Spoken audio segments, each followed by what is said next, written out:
seems like we just kicked it off. Now time for the final state championship game of 2025. Already a banner contest for Cleveland County here in Durham. The Crest Chargers have another. Are with a group out of the East. The Warriors of J.B. Hunt have their say in the 5A state championship game. With that, we do welcome you back to Durham. And Eric Gash, it has been quite a ride through now 8 contests, counting this one, where state champions have been crowned. And it all comes down to a primetime contest for these two. Here we go, JP. Once again, you hit the weight room. You're in class. You're working hard all year, and it culminates right here. Only thing left to do is to play this game. Already a great deal of energy, as we'll show you in a bit, between these two teams. One thing you know we focus on, the playmakers. We've seen plenty of them in Durham already. Who do you highlight when you come into this one tonight? Well, when you're looking at Hunt, you have to look at number 99, C.J. Dickerson. What I love, JP, is this young man accounts for about 30% of the sacks. 46 tackles for loss, 46 sacks from a defensive perspective. He has 15 of them.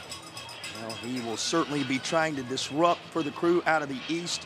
When you flip over to this Crest team, it comes down to a guy who's got a bright future ahead of him. Yeah, Eli Hamrick, you check him out, 2,686 yards, 29 touchdowns. It begins and ends with the arm of Eli Hamrick. Headed to grounds, and we'll talk a little bit more about how things look in the future for all the individual performers in this one tonight. But first things first, a state championship is on the line. Give us your Ingles food for thought. What does it come down to keys-wise? Yeah, so if you're for Hunt, you want to limit the turnovers, right? And then you want to force and create those on the defensive side and limit the penalties and mistakes. And when you flip over to the Crest side of things, what do the Chargers have to do to be successful? So you're looking at Crest. You are going to have to protect the quarterback, pass protection, and then stop the quarterback run. This guy runs the ball, JP, and he makes the decisions for Hunt, and so you're going to have to corral him and keep him bottled in as best you can. Few of the games within the game to keep an eye on as we get set for this one. That's our Ingles food for thought, your keys to the contest. Now time to meet the third member of our broadcast team. Here's Madison. Well, tonight's an opportunity for both of these teams to achieve the goals that they set in the preseason. And for Hunt, it's an opportunity to make history and potentially bring home their first state championship. And their confidence has not wavered all season long. Isaiah Chadwick, a senior on this Warriors team, said they knew back in week 1 this was a state finals team. He said the Hunt mojo is back, and now they are 1 win away from history. On the other side, Crest comes in just as confident, but this week brought some adversity for the Chargers. Several players and coaches battled the flu and missed practices throughout the week. They took extra precautions, wearing masks, and made sure to sanitize everything they could. But head coach Greg Lloyd said they didn't have everyone back in practices until yesterday. He says tonight, though, everyone is dressed, feeling good, and ready to go. We'll be back with the NCHSAA 5A state championship game when we come back right after this. Storms can come up fast, and your roof is your home's first line of defense. Tip Top Roofing is fully licensed, insured, and trusted by homeowners, HOAs, and real estate professionals. From the smallest repairs to the largest residential replacements, we handle it all, including gutters and siding. As a CertainTeed Select Shingle Master, we offer up to 25 years of workmanship coverage and a lifetime materials warranty. Ask about our senior and veteran discounts and schedule your free inspection today at tiptoproofing.net. I am so Why can no one help you? Waiting this is a nightmare. I think it's Healthcare is broken. At Blue Cross and Blue Shield of North Carolina, we get it. Really? Really. That's why we're making healthcare better for all. Starting with you. Yes, you, Daryl. We're making plans easier to navigate by putting your benefits, prescriptions, and details all in one place. Convinced? No. But it's a start. We'll take it. Blue Cross North Carolina. Making healthcare better for all. Starting with you.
And the lights are bright on this Saturday night in Durham. We welcome you back to Durham County Memorial Stadium, site of the Class 5A championship game in the Old North State.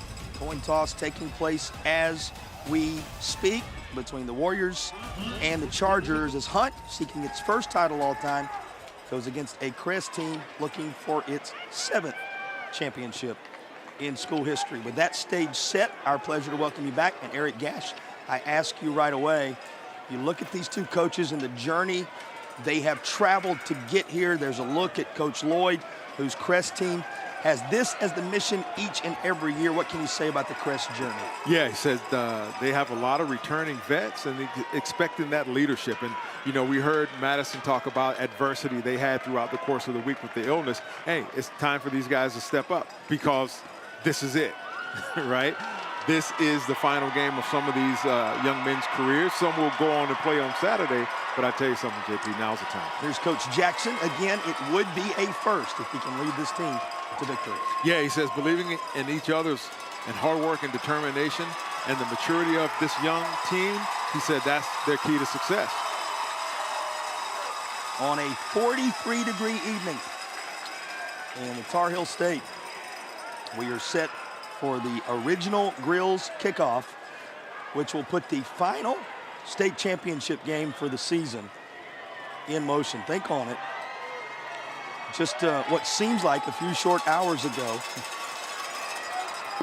now just under 72, 8 championship games at 3 venues in 3 days, and it all comes down to this. There's the Original Grills kickoff, and Hunt will watch this roll on the proper side of the pylon for Crest for a touchback. And Hunt will take over after they bring it out of the end zone with the touchback. Well, 2 special quarterbacks in this one. We did not highlight Mez Harris in the open, but he will be critical in the contest. He certainly will, JP. Listen, 1,400 yards passing, over 1,200 yards rushing, 16 rushing touchdowns, 8 passing touchdowns. This young man here is going to be exciting to watch, JP, but he's a dual threat. Truly a dual threat. So this RPO will be interesting to see how Crest handles that. Took the words right out of my mouth. That's what they said about him this week. He's the definition of a dual threat QB. Hands off right away. You get to see initially some of the surrounding cast for Harris. And here's how they line up as we glance at the starting lineup for Hunt. Yeah, I like the running back, Durian Jones. He has rushed for 1,754 yards, 21 touchdowns, but that offensive line up front is going to be key, JP. All of our starting lineups brought to you by Affordable Dentures and Implants. Use your 2025 dental benefits now. Get the smile you deserve. AffordableDentures.com, where you can find out the practice near use options. Well, 2 times keeping it on the ground, and both times the Crest defense, which looks like this, wins the day. Yeah, you look at number 5, Khalid Clark. He just pressed the issue, attack Reed downhill, 10 tackles for loss, 72 tackles on the season. And, you know, that secondary for Crest is star-studded. You have 2 ACC commits in Duke at NC State and 1 going to Gardner-Webb, and that's Pettis, Surratt, and Walton. Yeah, they won't be wearing friendly colors moving forward, right? That's going to be correct. on the opposite sides of some of those rivalries. That's your starting lineups for both teams. And over the middle it goes, tipped up, nearly intercepted, but incomplete. Yeah, it looks like number 8 linebacker Nehemiah Parker gets depth, and he's dropping and he's moving his feet. Looked like he had a man-to-man. Tried to get one of those one-handed grabs so he could maybe get on ESPN highlights or something like that, but great coverage by that young man. Caught the top of the lid. Perhaps the only thing that kept Parker from performing a juggling act, and after 3 quick ones, Hunt is set to kick it away.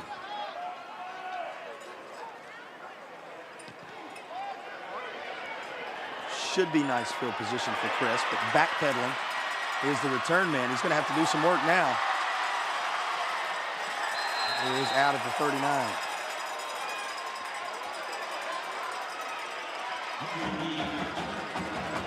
Your first look coming. at Eli Hamrick, who is headed to the University of Virginia. He referenced he will be on grounds for the future of his football career. Highly regarded ACC prospect. Yeah. You know, once again, video game-like numbers from this young man. Going to University of Virginia, 2,700 yards passing, 29 passing touchdowns, and 17 rushing touchdowns. This young man here is going to be something to watch. Well, and anytime you speak UVA, you know you're speaking to his academics as well as his athletic prowess. He, too, will keep it on the ground, introduces us to some of his surrounding cast as we glance at the starting offensive lineup for Crest. Yeah, and just want to check out, I love giving the big fellas up front a little bit of love. And number 53, Hickman, he is going to Gardner Webb. He is 6'6", 275, so he's going to be protecting his right side. Once again, those starting lineups, as all the starting lineups this weekend, have been brought to you by Affordable Dentures and Implants. They encourage you to use your 2025 dental benefits now. Get the smile you deserve. Visit affordabledentures.com to find the practice near you. Well, it has been an eventful start to this game. As Crest will try the first pass, and that's in and out of the hands of his intended receiver. That was Sanders. It is incomplete. And this defense trying to return the favor to the Crest D. Here's how Hunt looks on that side of the ball. Yeah, it's a stingy defense, JP. Listen, 25 interceptions, 46 sacks. We mentioned at the top that Dickerson has 15 sacks. 30% of the sacks comes from that young man, 167 tackles for loss. They're going to have to really put some pressure on Hamrick if they want a chance in this game. And once more, those are your Affordable Dentures and Implants starting lineups. Caught. Second effort is enough. There's the senior Edwards. He's been great in the playoffs. And here's a snapshot of it. So many weapons Hamrick has. And here we have just a simple stop route. Dicks him off, makes one man miss, and he gets to that first down marker. He has over 1,000 yards receiving this year with 17 touchdowns. So Hamrick has plenty of targets, JP. And that is a tip-top roofing first down. Faith Family Football Roofing. They've got it all covered. Tip-top Roofing sponsoring our first downs in this contest. And look forward to about the 47. You know, you see Edwards there a moment ago, and now you see the playmaker on the other side that you highlighted coming into things. He's going to be difficult to navigate. Oh, yeah, he certainly is. Look at the lateral movement as he moves down the line, and he is a load, and he's just slinging Hamrick all over the field. You know that Hunt really loves to see that. Let the big fella get his hands on him. Our two players to watch right there, mixing it up a little bit. Coach Jackson said they call him the Bull. Appropriately named, and here in the Bull City of Durham, in those colors, he seems to have found the right spot on this evening, right? Absolutely. We're going to see how big a game this young man has. You know, he's excited, and this is the last game of a lot of these young men's careers, and it culminates right here at the state championship. And flag down at the 47.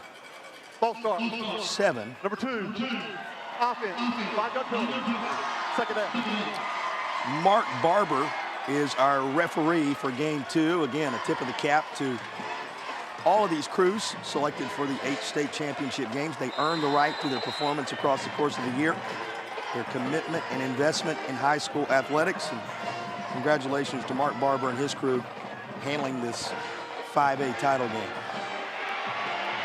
Hamrick running for his life, and he'll just sail this over into cheerleaders territory on the far side.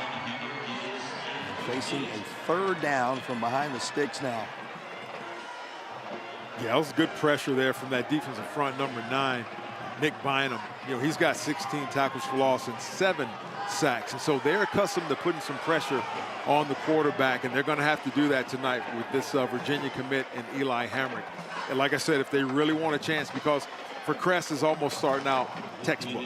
They got 3 and out, and now they have the ball, and they're looking to drive and score. So it's important for Hunt right here to make a stop, get off the field, don't give up any points, put the ball back in the hands of their offense. State of North Carolina, prime location for Virginia of late. Didn't go their way in the ACC championship game, but they just played in Charlotte. And they find their next quarterback down around the borderlands. Mr. Hamrick, who shows you his ability here, though this is still going to be well short of first down territory. Fourth down coming. Yeah, and that was thrown to number 4. That's Devarius Surratt. He, too, is a ACC commit going to North Carolina State. Just trying to throw that little bubble screen right there. Good pursuit by the defense. Wolfpack with a handful of impact performers on the scene today. They must have heard you were going to be on the lookout here. Trying to keep you honest along the way. That's right. The former North Carolina Tar Heel, my partner in the booth. And this is blocked. Special teams rearing its head for the crew out of the East. And just like that, the Warriors of J.B. Hunt with a lift. That was fantastic. And that's what it's going to take, JP. It's going to take splash plays, not just on offense and defense, but right here in the third phase of the game. That was a good block, it looks like, by number 12, the big fella there, Travarius Cooper. And we're going to take a quick timeout. At Wells Fargo, we believe that doing can make a difference. That's why we've donated over $2 billion to strengthen local communities over the last 5 years. From over $745 million to help address housing access and affordability, to roughly $420 million to help small business owners through nonprofits, to over $55 million to support scholarships and programming for students. Because doing gets it done.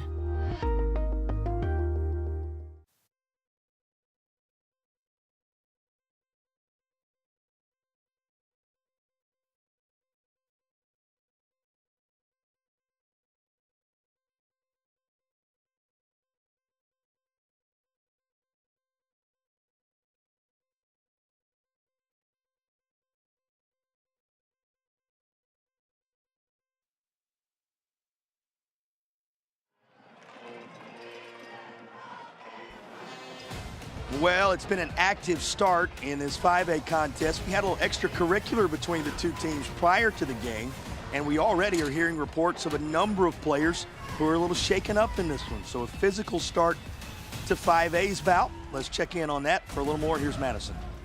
Well, guys, multiple defensive players will not be on the field with the Chargers right now. Donovan Walton getting his shoulder tended to after coming off after the opening kick, and same with Jameer Kennedy, his left leg bothering him. He is upright, walking up and down the sidelines, but those two not on the field as of now. Boy, tough breaks and very early for that to happen. Thank you, Madison. Of course, Madison Little doing great work for you all across the 3 days of championship action here in North Carolina. Plenty of room this time. First real spaces we've seen for action on the ground, and that's about 8 yards on the carry. Yeah, that's what you got to do. You know, looking at, just comparing, Crest scores 45 points a game. Hunt only scores 37. But you know how you kind of negate that? Right here, you're running the ball. Like we had a flag on the play, but yeah, running the ball, keeping the ball out of their hands. It looks like it's going against Hunt, so it backs him up a little bit. But that's how you do it. You control the clock with the ground game, keep the ball out of Crest's hands. If you can avoid this, that at least was the formula. Unfortunately here, an illegal formation backs it up to 1st and 15. Goal now, the 27-yard line for a first down. Just rolling good between the team looking for its first ever title and a crew trying to bring number 7 home to its specific school. Second one today to its county, one of the premier locations in North Carolina. You think about Hunt, they've been in the state championship environment once previously in 2004, did not score. So looking to scratch something across for the first time in school history. And fighting for every inch is the dual threat QB, and he's to the 40. Yeah, he, he's got a lot of experience with his hands on the football there, JB, and running the ball. And it's just a little read option there. He maybe should have given that, but hey, with 1,200 yards rushing for the year so far, this young man knows how to read that defense.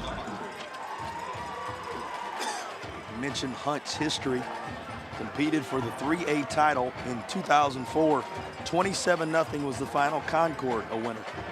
So tonight could be a first on multiple fronts. And here's a major step in that direction as it's another tremendous carry by Jones. You can move the chains. That's a tip-top roofing first down. Ryan Jones said, hey, let's go, coach. I got you. Riding my back, and that's just looks like a little power to the left there. He picks his hole. They outnumber you at the point of attack right there, where they down block on play side and pull those two big offensive linemen around the end and just creates a huge running hole for Jones. At the end of this, we've got another Crest player that is being tended to, and that, Eric, is the Duke commit, Pettis, who was hoping to do some damage in this locale in the days ahead. Hopefully we'll have some good news on that front to share with you on the other side of the break. Belief isn't just a feeling, it's a force. A force that turns underdogs into champions, struggle into strength, and concepts into companies. A Legacy and Wake Forest University are proud to partner because we share a truth that belief in people yields the highest returns. Together, we're investing in every dream, every goal, every tomorrow. This is our home. Let's believe.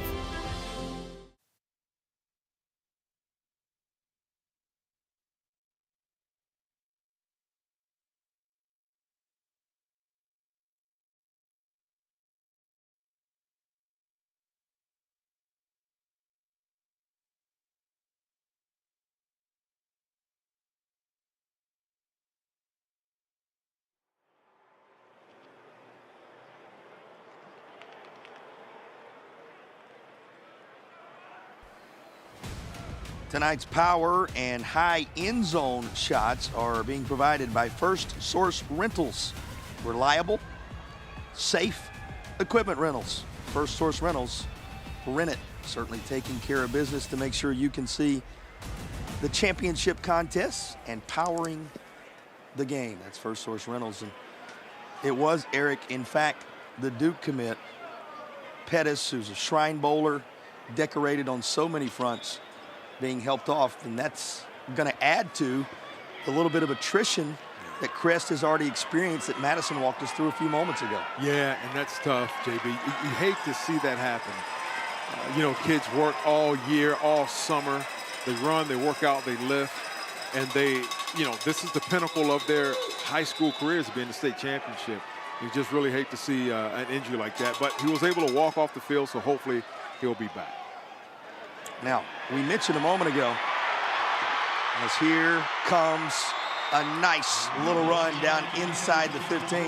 That's another tremendous field vision moment for Jones. Ryan Jones, this young man is putting his stake for player of the game. Look at that, just off tackle, he is in that burst of speed right there. I love how he is protecting the ball. Even though he had it in the wrong hand, so to speak, on the left, should have been on the right, he's still protecting that football because you know that defenses on both sides are going to be going after that football. Jones again, and looks like the ball was being chased to the far side, but he ends up down at around the 2-yard line. You know, you see those colors in this town, and you see the Duke commit coming off just a moment ago. Can't help but piece it all together. We were talking, as you get one more look at this carry, Jones continues to push ever closer to the goal line, and there you see bodies just colliding and moving around. We were talking a moment ago about the Virginia commit on the Crest side. Duke fans will not forgive us if we don't mention they, of course, claimed the ACC this year down in Charlotte. And this crowd in those colors out of the East going to claim the first points of the contest and the first state championship points in school history. And all the work done on the ground, this time Harris to finish it off. There's Harris, there you go, and you watch, it's just going to be a quarterback run. I mean, he just sprints to that right pylon there, no contest, no touchdown for the young fella. There's Harris with our initial Tatum and Atkinson touchdown of the game. And again, a reminder, second state championship trip all time, first points in a state title environment for the Warriors of Hunt, and they take the early 7-0 lead. How about that push on the ground for Hunt to get the job done? Yeah, I love it, Jake. Listen, JP, front line guy, the offensive line. I mean, when you get a quarterback, a running back that's running, and they hadn't been touched in 3, 4, 5, 6 yards, credit the big fellas up front. Well, tip your cap to the center, James Gibson. Mr. Dickerson, Mr. Wynn, Mr. Bryant, Mr. Hall, all a part of that group, all juniors except for the sophomore Wynn and the senior Gibson, making space up front for the Warriors of J.B. Hunt, and they lead the 5A title game early. Getting set now for the Original Grills kickoff. Reminder, Original Grills, having sponsored our kickoffs throughout the state championship weekend, can elevate your grill game. That's Original Grills.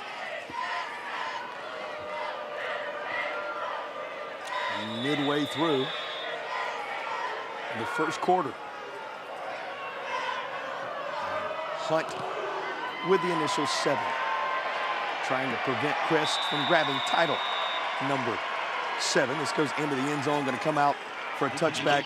What pleased you most about that last drive? You talk about the big guys up front, but what does it do psychologically for Hunt in this game? Well, you know, let's look at even what happened before that with the block punt, right? They're dialed in, they're locked in. And when you get all 3 phases of the game rocking and rolling, special teams, we just saw a kick go, what, 5 yards deep into the end zone? Man, these kids are locked in and saying, hey, we will not be denied. And here comes Hamrick again. And his crew now trailing it. And wrestled to the ground as the ball carrier put it in the hands of Jason Black, but he had nowhere to go. Yeah, that's that defense. You know, and they're going to have to relentlessly pursue that football. Okay, as we look here, look at the what is it, number 8? We look at that replay there. Number 8 for Hunt, that's James. I mean, good gracious, 95 tackles, 20 for loss, 11 sacks. This defensive front gets after the football. And just his junior campaign for James. A lot of football left in his high school career. Closing in on 5 minutes to go first. And that was read immediately by Harris, but it was thrown well out of bounds, so no way to get to it, incomplete. Yeah, a little miscommunication it seemed there as Hamrick is coming off the field saying, hey, you're supposed to keep going on that. There's the Crest guy through and through. Filling up your screen, was at Kings Mountain for a while. Been in that region, he's been in that area. It's been a decade since this crew has been here. 2015, the last journey to state.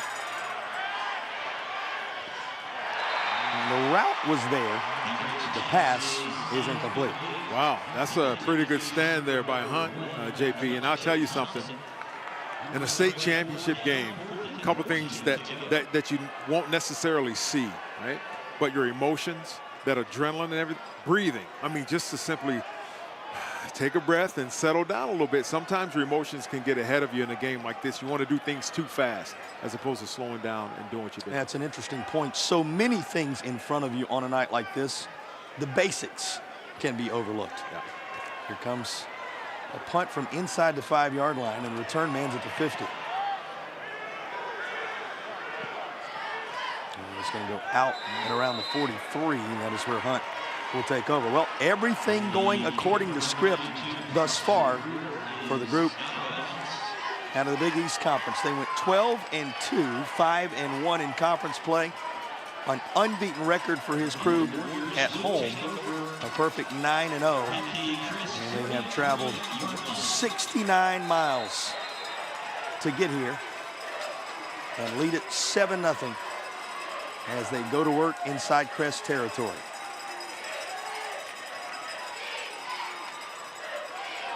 And that had interception written all over it, but it is through the wickets. Yeah, missed opportunity right there for Crest. That's number 19 we have there, Javion Hopper. Just went right through his arm. Maybe he was seeing, seeing 6 or something like that, but it's the little things you got to really, really concentrate on. In a big game like this, focus on the glory. The special teams moment currently stands as one of the difference makers. Yeah. Flags come in here before this play gets rolling.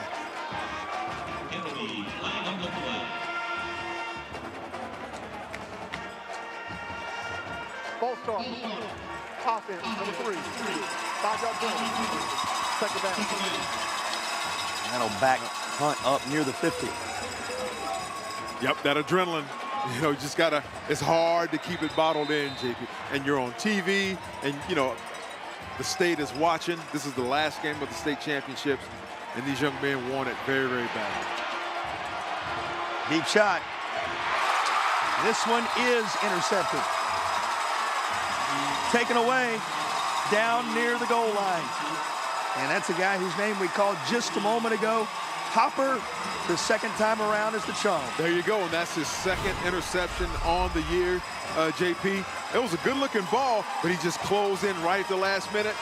He looked that one in, was not going to be denied on that one. Well, when life gives you a second chance at the same Joyce, you better jump all over it, and he did. Sets Crest up at the 5, so the takeaway not up near midfield, but it does put Crest back in the driver's seat. Sweep it near side. They're looking for some room. It's Thompson. He'll find them. And is stacked up well short of the 10. My. Did you see the defensive pursuit on that? They were stinging and getting to the ball. I love it. It was a little pop pass, which goes down as a pass. And just look at the hats. There's 4 or 5. He's surrounded. And then his own man bumps into him. And look, there's 5, 6. There they are. Big number 99 saying, here I am, fellas. A lot of those visiting white jerseys on the scene immediately.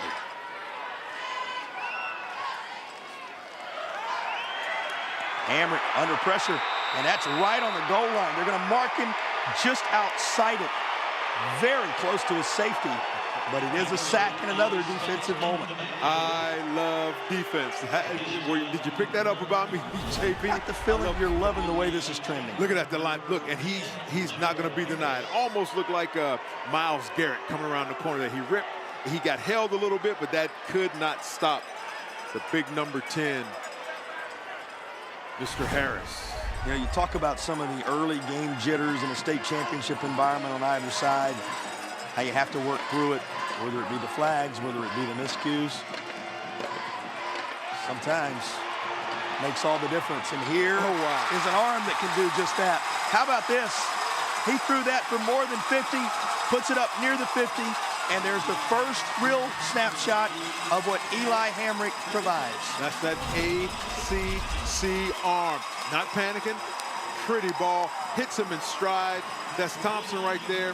He's already got over 1,000 yards receiving. Look at that, hits him right in stride, JP. Hamrick to Thompson, and talk about bailing Crest out of some major trouble on the shadow of its own goal line. It was nearly a safety the play before, and now they're in business at midfield. And with a little bit of momentum, Chargers rushing downhill behind Jason Black. You mentioned it, JP. Momentum, the big Mo. Hey, man, it hops from sideline to sideline, from play to play. You never know. But I love the hustle of big number 99, Dickerson, getting there and making that play. I was going to ask you a moment ago what it takes from a coaching standpoint to try to do away with some of those jitters and help your team settle into the environment. But perhaps we just saw the answer. A big play or two can settle you in quicker than it certainly can, JP. And every kid is different. Each individual, you know, for me, it was that first hit. Once I got that first hit out of the way, I'm ready to go now. But it's always waiting on that first hit. Seems like Mr. Hamrick needed that first completion of consequence. It is out of the way, and now he shows what he can do on the ground with a big pickup on first down. Yeah, and keep in mind, a school that's about 10 minutes away from him hung 84, so they got some big shoes to fill. Yeah, the rivals set the bar very high earlier today. And Crest seems to suddenly have an answer. There's Jason Black again, and he takes it down to the doorstep. Yeah, that was, looks like that was Warren on the tackle, but I believe they're going to get him for a horse collar, which back in my day you could do that, but nowadays you cannot. They've proven that causes some injury. So yeah, he got his hand inside the shoulder pads there and grabbed that jersey. So it's going to be a horse collar, I do believe, JP. You're telling me in the late 80s and early 90s? Personal foul. Defense, number 5. Happens to go. First down. And then across the highway here in Chapel Hill, It was just another tool in the tool chest. Absolutely. You better believe it. It was a very effective way to tackle, too, but once again, Great adjustment in terms of keeping the players safe. That's right. And it ends up moving Crest closer to the goal line. They get in behind Hamrick, flags before he can work it into the end zone. Yeah. Looks like a false start. Didn't quite get set that half second Well, before this snap. they needed to make sure we could tell you about the Air Experts heating and cooling red zone. This, of course, Crest's first opportunity in the Air Experts heating and cooling red zone. His offense flagged. They'll back up just a bit, but boy, have things changed for them in the last few minutes of game action. Yeah, once again, momentum, it seems to shift. And, yeah, they just didn't get set quite. He would have been in comfortably, but you're not going to do I don't know what you call it, a tush push, whatever from here. But keep in mind, this young man can run. So can he. They end up calling Edwards' number, and he will carry it over the left side for the Tatum and Atkinson touchdown. Michael Edwards with a touchdown run for Crest. You know, I want to point something out here, too. Look at your quarterback. Look at Hamrick. He's leading the way. He is, now keep in mind, he didn't, give a knockdown block, but he is leading the way, which means he's saying, hey, I'm a team player. Coach, you need me to block, I'm going to block. What is it about certain guys in the playoff environment? They'll utilize him in the Wildcat from time to time. He's listed as a wide receiver. He has been his very best, the Crest staff said, the last few weeks when the lights have been the brightest. True again for Mr. Edwards. Yeah, big-time players make big-time plays in big-time situations. And there he was. He made one. Now look at that. Look at that little fella right there. I'm telling you something. You know what he's dreaming about right now? Daddy, when I grow up, I'm going to be playing in the state championship. And that is what it's all about. That's right. That's exactly right. Bo, I think his name was, had Bo on the back of there. We're gonna be calling the game, and we're gonna remember this time, JP. It may be 15 years from now, but we're gonna remember this time. There will be a new chapter to write at that point. This chapter for Crest was 7 plays, 94 yards, and of course Edwards capping it. Remember that almost safety moment looked as gloomy as any for Crest in the game. The very next play, a little toss to the 50, and the rest is history. Yeah, just what the doctor ordered. Now this is the phase of the game. Special teams. Hunt so far has won the special teams battle with the block punt and the big returns. So we'll see right now if this is going to play, how big of an issue it's going to be. I think Crest must have heard you say something about their rivals as well. They're already carrying 1 trophy back to Cleveland County. You know what that means if you got the bragging rights coming your way on that side. And Crest won the regular season meeting between those two. The question, can they make it a dual championship year, to be discussed throughout the holidays. Here's the original Grills kickoff. And if you weren't with us earlier today, you're not familiar with what we're talking about. The Shelby Golden Lions, part of a 125-point explosion between the two teams. They had 80+ of those points en route to claiming the 3A championship with ease. Yeah, 125 points. We witnessed a record in the state of North Carolina. First half record, 97 total points.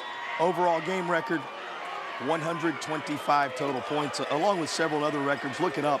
It's a tremendous story that's being written by those scribes who do the good work across the state. And this looked to be promising up the middle, but there are flags that appear as if they'll bring it back. Yeah, it looks like it is in the area of holding.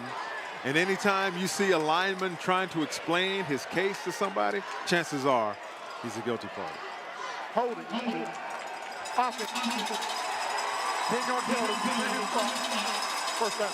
You've been making this point across the last several days, but when things turn, boy, do they turn. Yes, they do. Everything was going the Warriors' way moments ago. Now everything's suddenly trending the Chargers' direction. Yeah, there's certain dead giveaways for holding. If you see a lineman pleading his case to the quarterback or the referee, or they put their hands up like, oh, me? I didn't hold anybody. Those are dead giveaways. You're going to get the flag sometimes, even if it wasn't coming. And this is up across the 14-yard line, 15. As we dip inside the final minute of the opening quarter, what's going to be your reflections, your takeaways from his first 12 minutes of football thus far. Well, I tell you, once again, it's a heavyweight fight. We saw in the game earlier today that it was body blow after body blows, points being scored at a record pace. Here we have a 7-7 game, and you can see teams just kind of filling them out, running certain plays, and they'll come back and set up for the second half. But I'm excited about what we're seeing so far, JP. Incomplete with 15 seconds to play. To put it in perspective, this is a Hunt team that played for the 3A title in 04. And a Crest team that was last here 10 years ago when they won a 3A title against a crew from Durham, no less. Southern Durham, 55-21. Here's the call. Offense, number 54. Killing the clock. Third down. Of course, it's worth mentioning, the state just this year going to an 8 classification system. So this has been a little different wrinkle, the 3 days of championship games. Certainly has been. There's been some exciting football. You know, we called the first game on the opening night, and it was a defensive battle, which I absolutely love. And, we had a game where it was an offensive showcase, and now it seems to be extremely balanced right here. You know, momentum has been shifting from, sideline to sideline, and teams have been really trying to find their way. So we're in for an exciting night. Yeah, you start with 9-8 the final. Most recently, those 125 points total. In this one, it's all even at 7. And flags come out. Another delay with 15 seconds to play in the first. Delay game.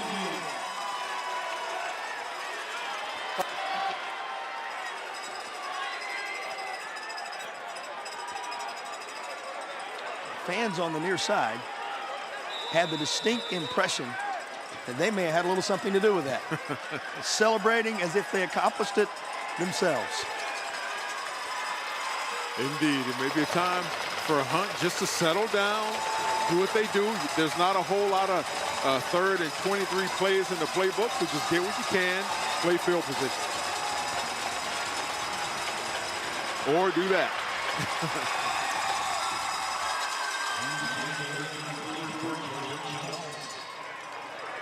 Final seconds roll off the first quarter game clock. An even contest at 7 apiece in the 5A championship battle. Much more to come from our broadcasts, which is brought your way by Affordable Dentures and Implants. Right after this.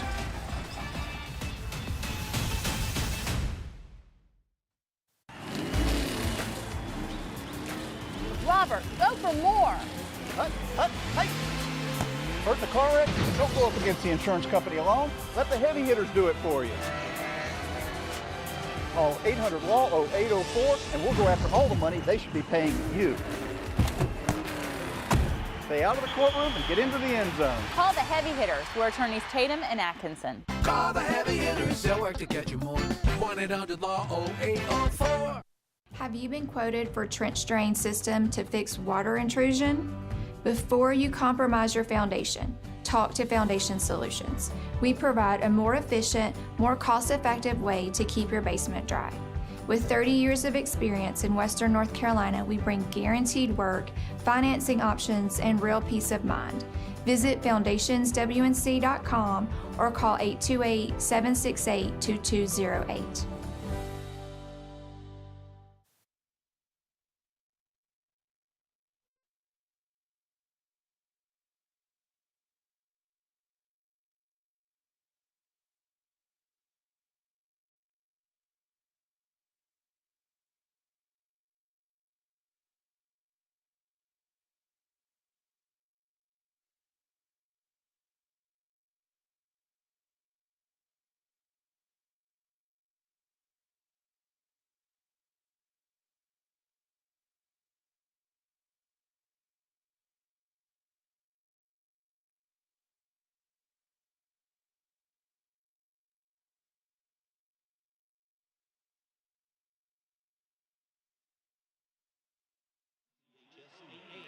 Football State Championship merchandise.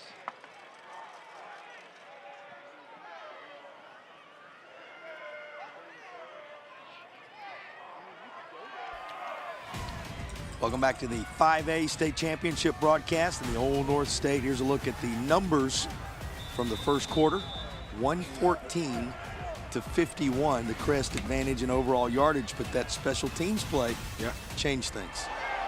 Yep. He who wins the turnover battle. Speaking of, this one just away.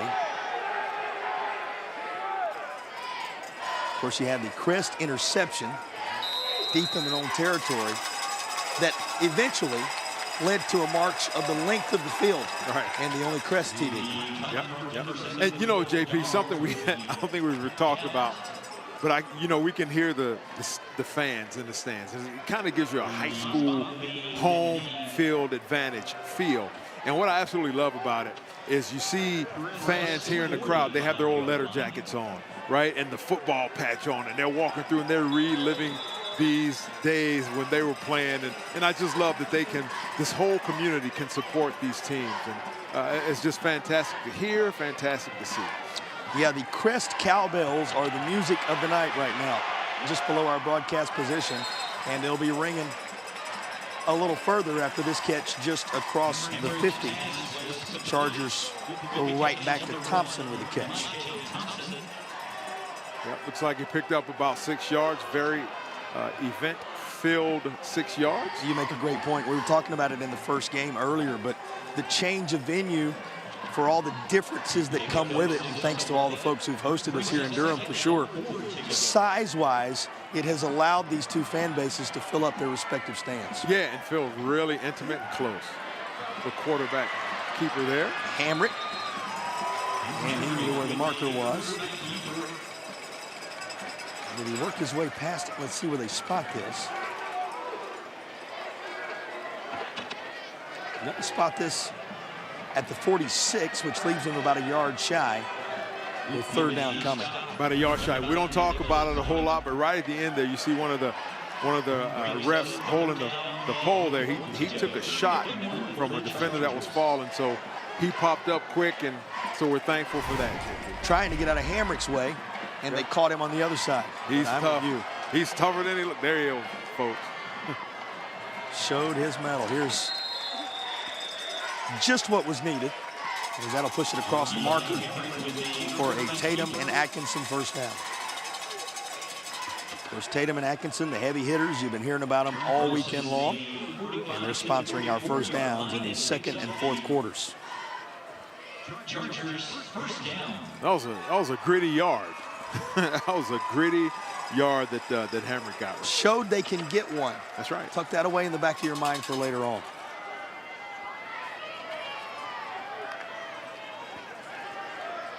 Slings a little sidearm pass out this direction.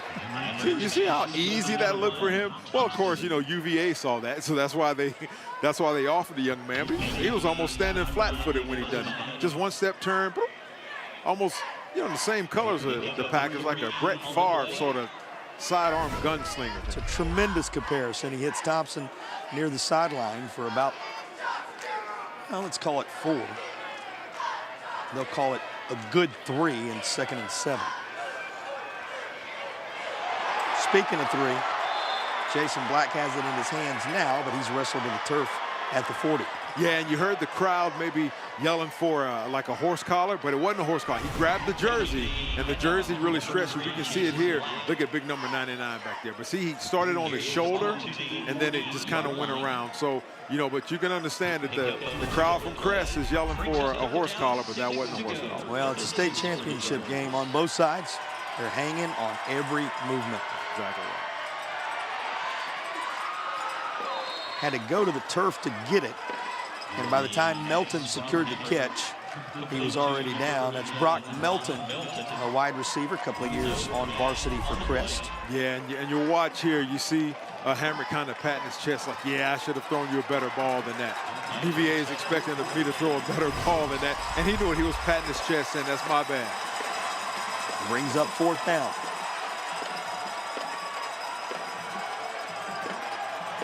Oh, they got him. Able to draw him off. Now, it's 4th down and closer to 6.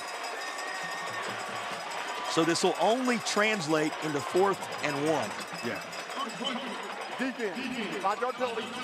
And you can see the coaches on the Hunt sideline just like, don't jump, don't jump. But once again, those emotions and that adrenaline saying, I'm going to be the one to make this play, knowing that they were just hard counting and they got it to work. And once again, it's 4th and short, 1 yard. Maybe we know what's coming here, JP, with their version of the tush pull. You don't have to go far into the memory bank to understand what can be. Instead, they go with the Wildcat. We told you they'd put 2 in the Wildcat from time to time. And here he is taking it home. We'll ask again, what is it about certain individuals when the bright lights are on? Michael Edwards going to carry it all the way home. Needed 1 on 4th down. Ended up with the whole kit and caboodle. There's a lot of things at play. Look who's leading the charge. Once again, quarterback Hamrick, and there he is. He's right behind him. This is what I love. He gets an escort for about 7 yards. He said, come here, son. Let me show you where we're going. And he took him to the promised land. Boy, what a job. Just an impressive effort all the way around from Edwards. And you always like to give plenty of credit to the guys who make the space. It was just as critical there. Extra point true. Last 14 have been scored by the Crest Chargers. Trying on this day to make it 2 titles. Headed back to Cleveland County. Life can be tough. The daily grind, the pressures, the uncertainties, it all adds up. Let's be open and honest about our mental health. Let's support each other when we're hurting, because it's okay not to be okay. Tonight's high-end zone views of the game are compliments of First Source Equipment Rentals and Sales in Mebane and Burlington. First Source Rentals, reliable, safe equipment rentals in Alamance County.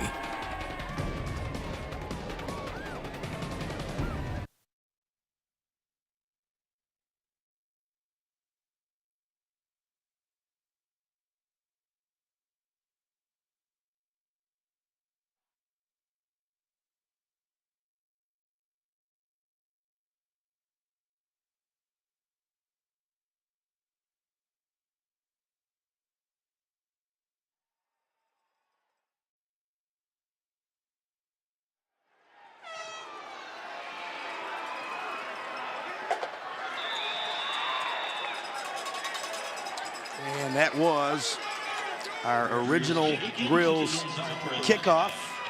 Started with Hunt's first state championship points in school history, with the 2 most recent scores belonging to the Chargers of Crest, and now the dual threat quarterback, Mez Harris, goes back to work. Yeah, he's going to have to settle his crew down, get those big fellas up front, making sure they sustain their blocks. If it's a pass, give them some time. And receivers run their routes properly. No time, not nearly any time to panic right now. Only down 1 score, but they've got to get something going right now, JP. Starting from the 20. Both offensive groups up front with plenty to build on in the early going and make good room for Jones here. Yeah, a lot of big fellas doing the work in the trenches. And, whoever wins the line of scrimmage, wins the turnover battle, they're going to have a really good chance to win this game. Stay right there with the line of scrimmage, and adding to that conversation, here's Madison. Well, guys, Coach Jackson told me that group deserves a lot more praise than they're getting. That group only had 2 returners come back this season. They're young. They started inexperienced, but they worked hard at their craft and their bond, gelled throughout the season, and it all started with the center, James Gibson, the senior and captain for this football team, guys. So unheralded, those who do that great work up front. So critical to where the game is still won or lost after all these years. You better believe it. And the offensive line has a soft spot in my heart, JP, even though I'm a defensive guy. All right. Because for 3 years I played the offensive line. I played center in high school, and I know, man, just with an effective downhill smash mouth offensive front, you can control the tempo of the football game. All right, here's a question for you. How much did having been on the offensive line help you with your defensive mentality to attack what the offense? Oh, JP, man, you asked $1 million question right there. So being that I played offensive line, I know the mentality and what they're setting up and what they're looking for. So I can now use that against them, right? So if it's a pass, you know, I may dip, rip, spin, you know, whatever the case is, flow goes away. It's just so many nuances that happen in that yard or two on that offensive front that makes the difference in the game. And this game about any little edge. They don't call it a game of inches for no reason. As Harris slides down as he gets just back across the line of scrimmage. Yeah, had some time. Just, you know, ran out of the pocket right there. Didn't have anything down the field. You know, he didn't try and do anything too fancy. Didn't try and get too many extra yards and take an extra hit. He just got down and lived to fight another day. Looks like they lost a yard or two. It's going to be 3rd and 10. Well, a reminder, we will have our player of the game brought to you by Affordable Dentures and Implants. Use your 2025 benefits now and get the smile you deserve. AffordableDentures.com will guide you to the practice near you. They try to guide the ball carrier to the right side. He's good for a handful, but it's going to be 4th and about 5. Yeah, and you know, one of the keys, look at this guy. Look at Gunter there, number 42. You talk about throwback, old school. This fella's got a neck roll. I absolutely love it. He's going to stick his head in there, and he cannot wait for the contact. I bet this young man lives for contact, JP. Look at that. From another era altogether. That's right. I love it. That's a throwback right there, man. You take a fella like that anytime. Your middle linebacker just wanting contact. Heart and soul of the D.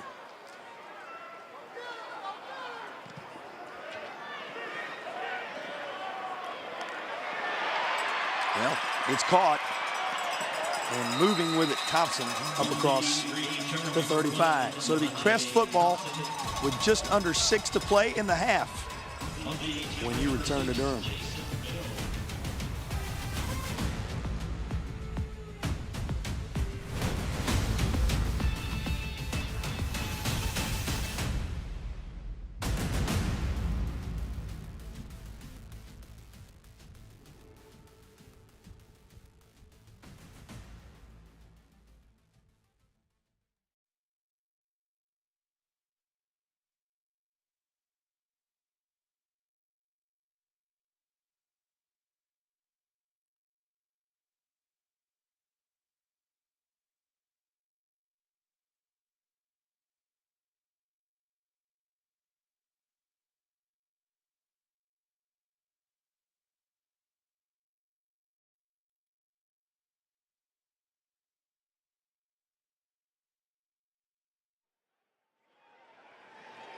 NCHSAA championship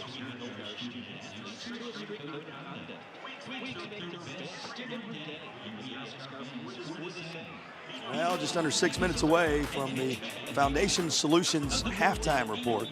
You'll hear from Q Tucker, the commissioner of the North Carolina High School Athletic Association. Also, stats, highlights, a whole lot more coming your way as part of the Foundation Solutions halftime report. What's going to stick with you at halftime, at least right now?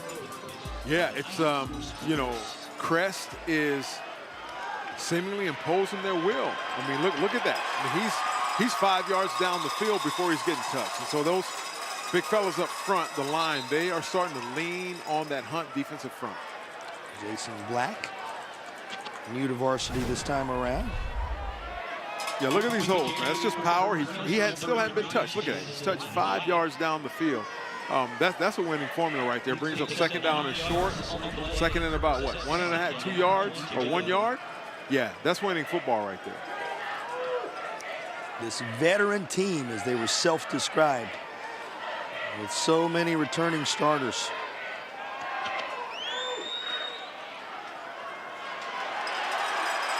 Hamrick, the unquestioned leader, carries this for a first down into Hunt territory. Yeah, there you go. Just a little outside, you know, cue keeper, and he's not getting touched. I mean, they're seeing something up top, you know, the offensive coordinator. Look at it. I mean, they just seal that side off. That's a great block by number 9, the tight end there, Romeo Sanders. That was a great block to seal that edge, 6'5", 220. Results in a Tatum and Atkinson first down.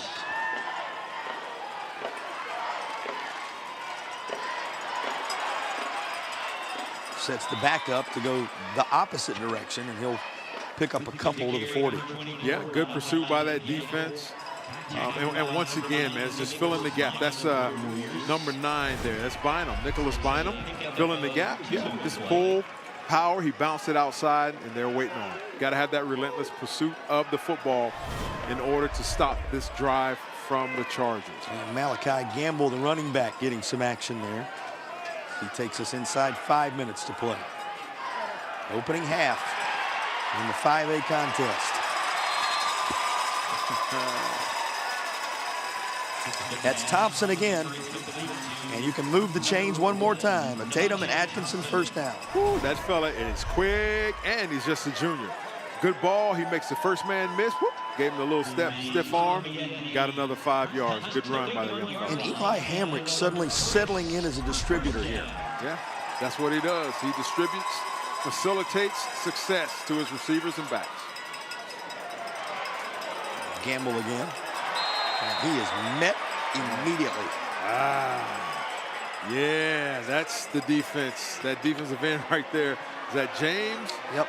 We keep calling Randy James' name, and with good reason. Yeah, he's pursuing that football, and he arrives with bad intentions. Look at him.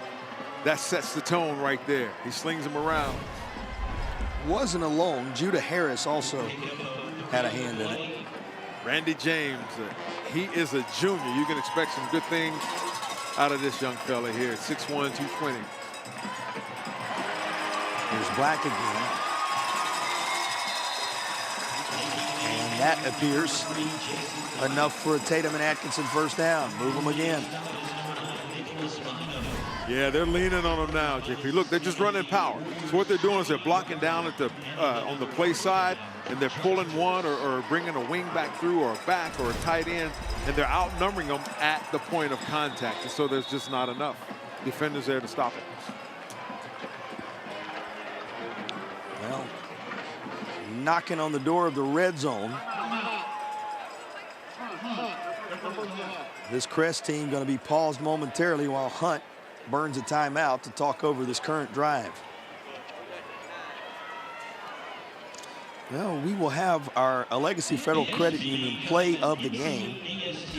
Prior to the end of tonight's contest, Legacy and Wake Forest, we believe, sponsors of our play of the game. Have we seen it yet? Who knows? In a 14-7 contest, late second. I got to ask you, what have been your impressions of these two teams as they jockey for the title here in the 5A ranks? Yeah, so far so good. You know, impressed right now by Crest as they're driving the football down the field. That was a really good timeout by Coach Jackson. He's like, ho, wait a minute. No, you can't take the timeouts with you, man. Let's take a timeout. Let's pause to see if we can give our guys a breather, get them some water or something, talk to them, tell them stay gap controlled, read their keys, and attack the football.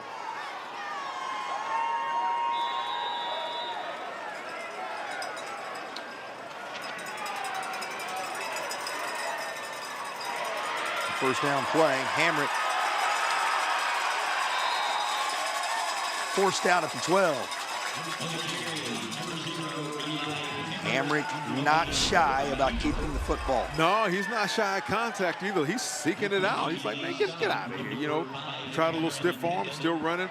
I will tell you this, he's carrying that ball a little bit looser. You may look for Hunt to attack that football, but, you know, good call, good toughness. This young man is not afraid of contact. He's coming downhill right at you. Got plenty of blocking help this time as they snap it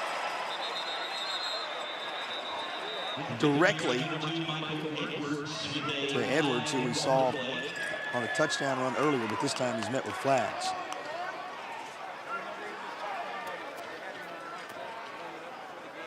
Hold it. Offense, 58. 10-yard penalty.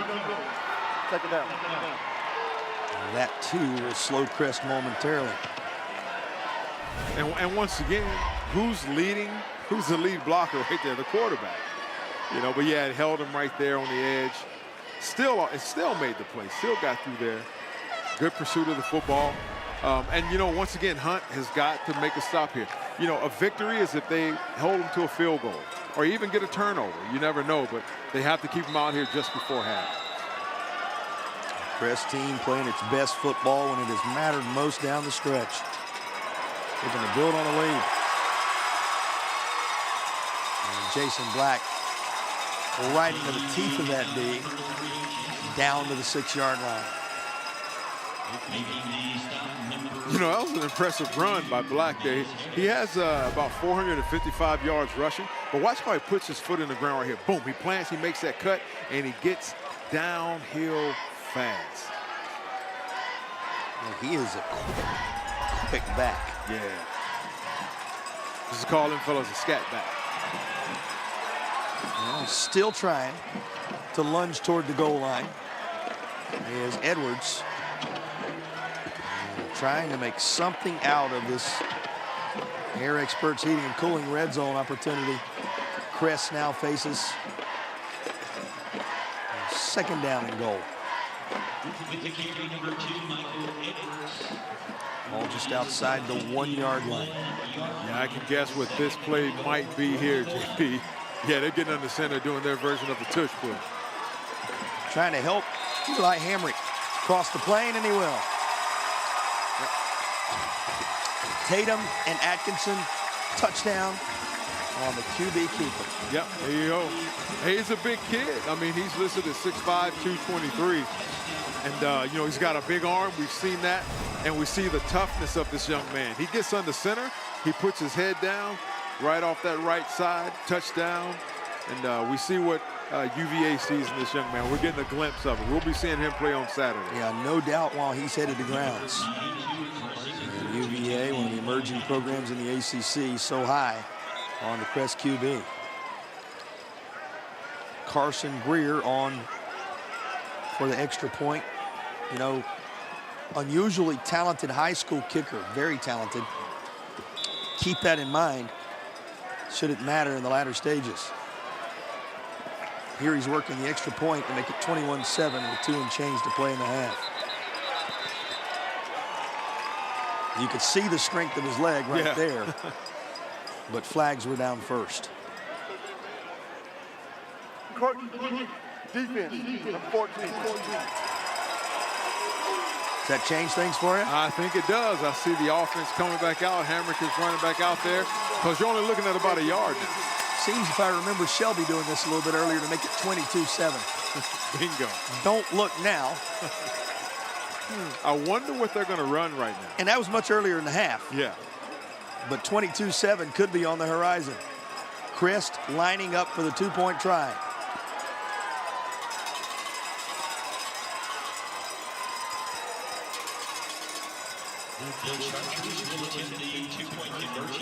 It worked for the touchdown.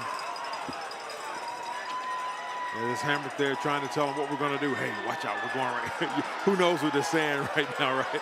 I like to play those little games with me. Like, hey, man, watch out, I got your back. We're going to do a little dip-de-doo, whatever that may be. But, yeah, I love his leadership out there and his presence on the team. This time they're waiting to snap from out around the 6. It was going to be Edwards. Now, it looked like Hamrick was running a little flat. False start. Offense, number 9. 5-yard penalty. Field goal. Well, how about that other unit again? Right. Let's just switch it right back up. But it looked like on that play that Hamrick was running a little shallow there, maybe in a, you know, halfback pass or something. Did they show a little something we may see again later on? Yeah, watch how shallow he ran. See how flat that is right there? It looked like he was running to that pylon. Yeah, we'll see. You never know. Back on the foot of the talented kicker. And he's just as true the second time around. 2-score lead for the Crest Chargers in the latter stages of the first half. Well, we were singing the praises of Eli Hamrick on that drive. For a little more on the Virginia commit, let's check in with Madison. Well, guys, he ended up at Crest kind of by chance. He started his high school career at IMG Academy in Florida, where he spent 2 seasons, and then last season moved back home to Asheville, started the season at AC Reynolds, but was forced to transfer midway through the season when Hurricane Helene wiped out his family's home. His dad was the Crest quarterback back in 1994, and his grandmother still lived locally, so he made the choice to attend Crest High School 5 games into last season, guys. A reminder, E, and great work, Madison. that there's so much more going on than football often. So much more going on than meets the eyes. This young man handling that and this drive exceptionally well. Yeah, in Western North Carolina, you know, I still live there in Western North Carolina, and Hurricane Helene turned a lot of folks' lives upside down. And so, yeah, kudos to that young man, still finding joy in football. Well, and that part of the state still digging, still recovering, and our hearts remain with you as you continue to battle back. Many of those scars will last a lifetime, but they have shown what it means to be resilient and rebuild. And they're a portion of the state, as all portions of the state are from time to time, to certainly be proud of. Now, this may be not going to fall into that let's be proud of it category, but Eric, it's mindful of what we saw pregame. Had some moments pregame where there was a little bit extra between these two. Yeah, it was, and there was actually a flag before kickoff, and so, you know, it's just the emotions of everything, just the talk and the chatter. And we have a look here at the pregame, I'll call it a mix-up, right? But where Crest is kind of going at them and flexing a little bit and letting them know that they are here. Now, the guys in stripes had to intervene, and you'll see at the very end of this, there's a flag that comes out to serve as a major warning to everyone that they fully intended for things to be handled with class and sportsmanship on this evening. So far, so good to that end, but that's the first time we've seen something bubble over a little bit. Yeah, and it's emotions, and they're teenage boys, and the emotions sometimes get the best of them. 1:58 on the first half game clock.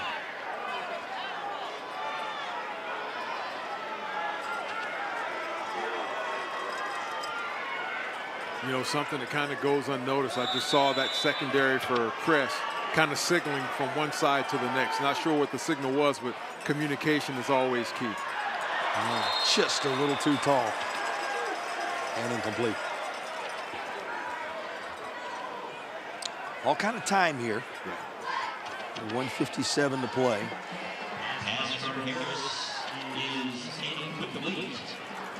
Still about a minute 57 until we get to the Foundation Solutions halftime report. You'll hear from Q Tucker, commissioner of the association, as well as stats and highlights, all that coming your way. That's the Foundation Solutions halftime report. Well, this can always be a game changer, and he is still on the move. Mez Harris, the distance. And the good thing, JP, is I'm looking at the field, no dirty laundry. So that was a huge, huge run from Mez. Say it again. No dirty laundry. Still plenty of time. Still plenty. There you go. We've seen this this movie before, JP. These offenses can score at will, it seems. Well, not that there's not going to be further opportunities at 1:42 to play in the half, but this bookends the half really nicely for the Warriors. It certainly does. Look at, he's just running like he's on a stroll, man. Not straining, just nice long strides. Great job from Mez Harris. Puts his team on the board. If you did not know better, it may have appeared remote controlled to you as he was working his way downfield. Mez Harris, with one of the premier moments of the entire state championship weekend, pulls his team back within 7. And there's that old fella, missed the momentum, shifted to the other sideline. They had the first touchdown of the night and the most recent to make it 21-14. Yeah, so if I'm Coach Jackson, I'm not panicking. He says believing in each other, hard work, determination, and maturity of the young men has gotten them to this point. Well, and look at this staff and everybody on it and the way they encourage these young men. That's the one thing he talked about.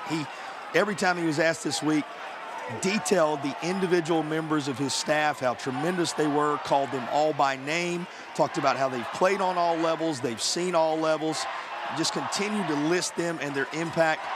When he was asked who he leaned on, his wife obviously first, his high school coach, his teammates, and this tremendous staff he coaches with every Friday night, and in this case, on a Saturday night in the state championship environment. Yeah, these coaches, across the state in every sport, they're more than just coaches. They're role models, they're father figures, they're mother figures, for female coaches. They're, part-time psychologists, therapists, you name it. and they put a lot of time into these young men's lives. Yeah, big thank you to all our coaches, administrators, everybody making it possible all across the state. An original Grills kickoff going to be met with flags following the return by Thompson. Yeah, there were 3 flags. It's like the refs, all 3 refs saw it at the same time. Everybody Decided they were going to make involved. the call. Getting ready to hear from Mark Barber.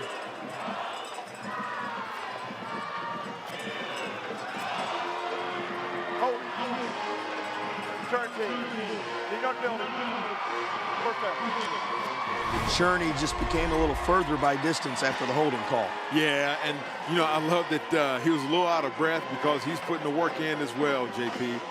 Running and making sure, look, here come all the flags at the same time. So they all saw it. You know, just made the call. They're going to line up and see what they can do before the half.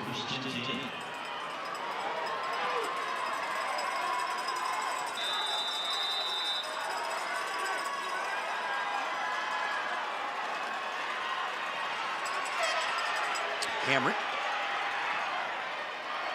Just going to work it across the 10 to around the 15-yard line. 85 seconds remaining in the opening half.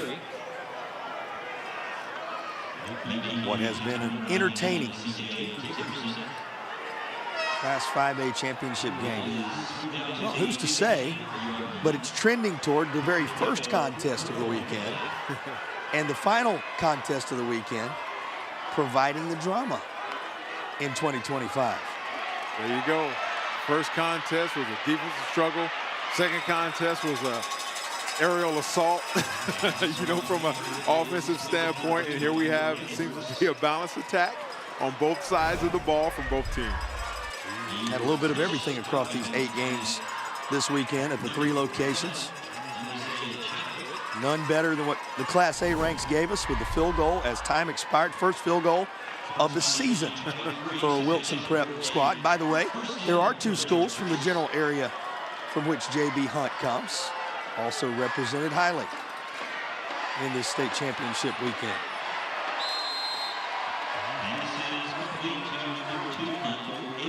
Back into Edwards' grasp. Yeah, that may be one of the more remarkable things we've seen in a state championship environment in recent years. A team that didn't even kick extra points this season and had not attempted a field goal at any point, kicking one after 2 delay penalties with no time left, in essence, to claim a state championship 9-8. That's how it all got started this weekend in North Carolina. And here come flags again as the clock rolls at 15 seconds remaining following the carry of Jason Black.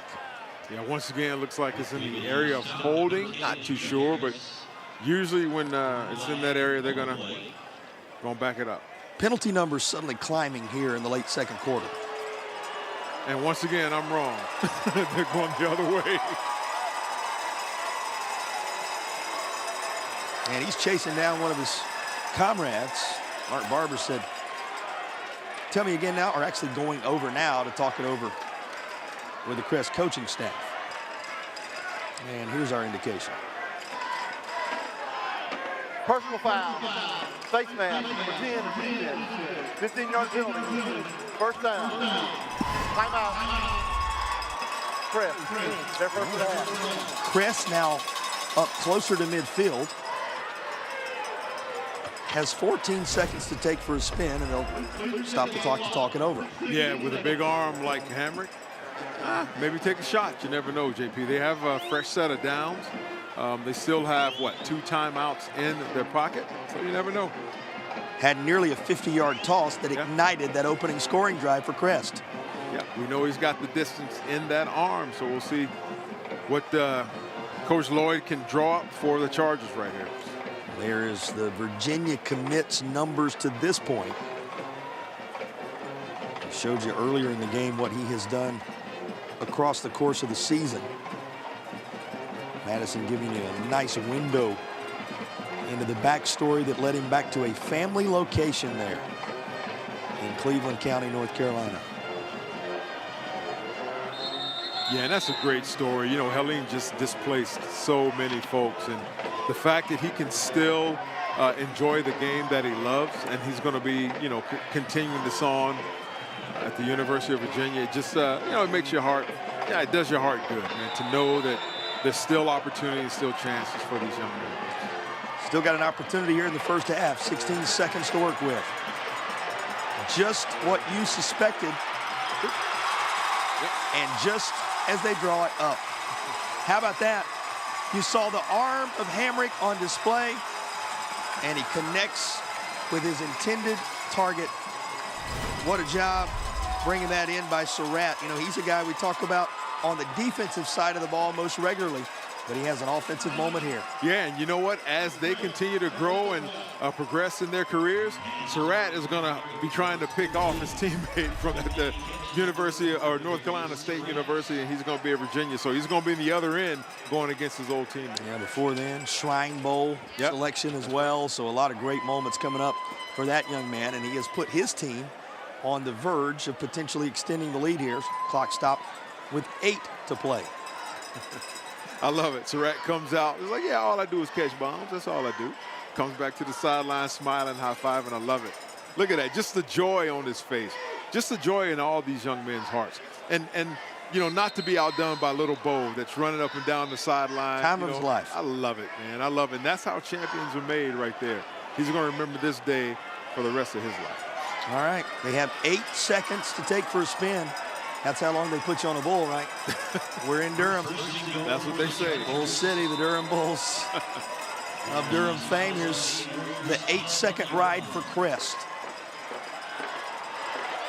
To the corner, incomplete. Half that time gone, 4 left to work with. Looks like they're going for the field goal. Put some more points on the board just before half.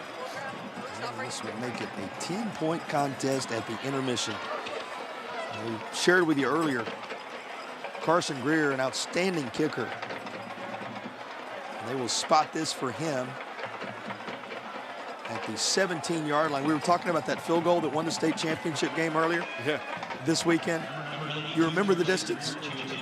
27 yards. What's the distance here? Well, my. 27 yards. And this one, just as true.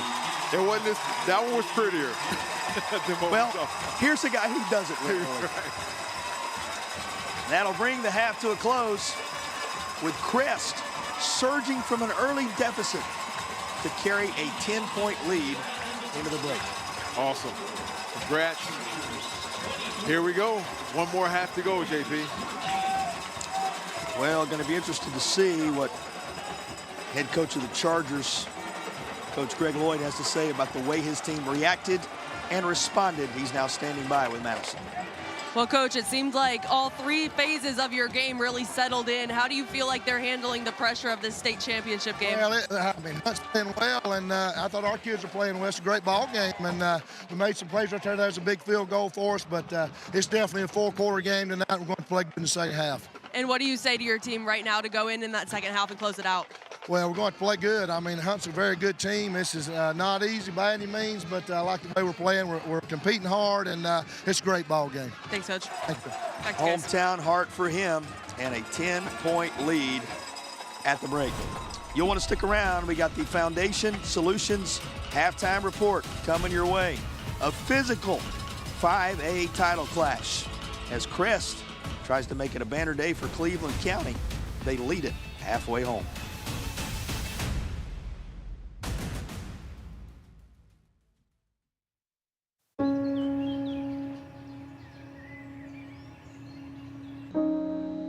This high school gym used to be packed most nights. Not anymore. Do you know why? Because bad behavior by fans, especially adults, has caused a shortage of game officials across the country. You see, without officials, we can't have sports. Don't let this become reality. It's time for a change. Let's bench bad behavior for good.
You're watching the Foundation Solutions Halftime Report. Foundation Solutions. It won't cost you to get a quote from us, but it could cost you thousands if you don't. Call today or visit foundationswnc.com.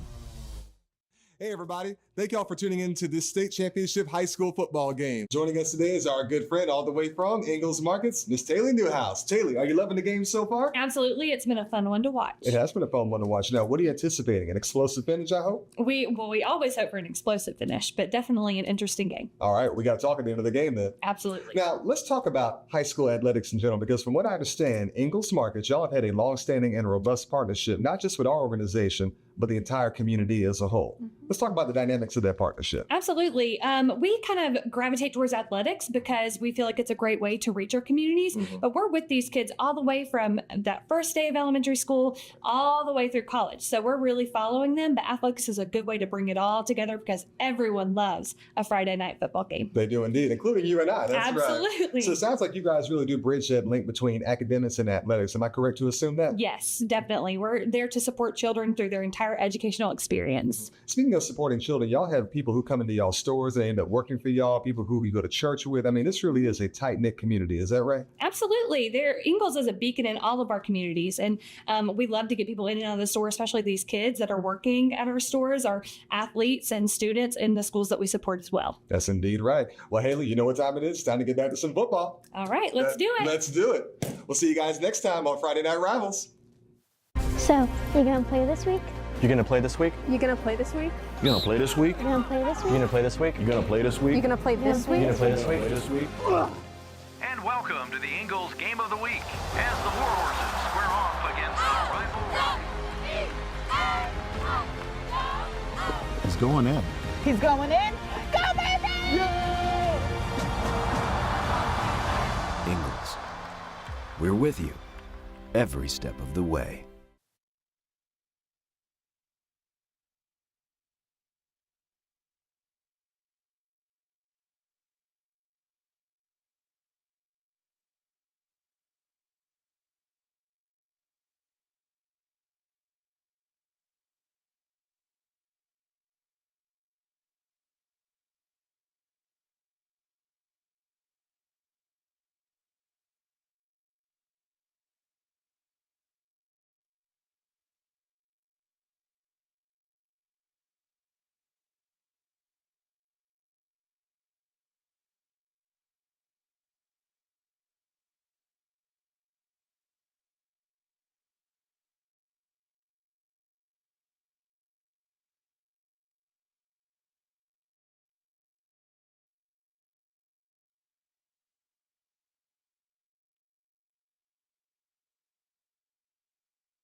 You're watching the Foundation Solutions Halftime Report. Foundation Solutions. It won't cost you to get a quote from us, but it could cost you thousands if you don't. Call today or visit foundationswnc.com. Commissioner Tucker, thank you for your time. Another exciting week with the state championships here. It is almost unbelievable that here we are getting ready to crown champions in football when it just seems like we just started the season. This year began the 8 classification system. Why the change? How has it been working? And do you foresee any adjustments for next year? Well, this is the last of a fall championships where we will crown 8 champions based on the new 8 classification system that our board approved. So far, so good. And for this weekend coming, we have 3 outstanding venues. There are plenty of familiar names in this year's championship. What do you think makes these programs successful year in and year out? Well, I think first and foremost, those coaches recognize that what we do is called education-based athletics. And it's about providing teachable moments. It's about teaching young people the core values of sportsmanship, integrity, and honesty. And I believe that those coaches understand how to navigate that kind of balance. What do you think has been the biggest challenge for the association this year? Well, I think always a big challenge for us is trying to help everybody understand the role of sportsmanship in what we do. It's been an ongoing theme of trying to keep that front and center of what we do.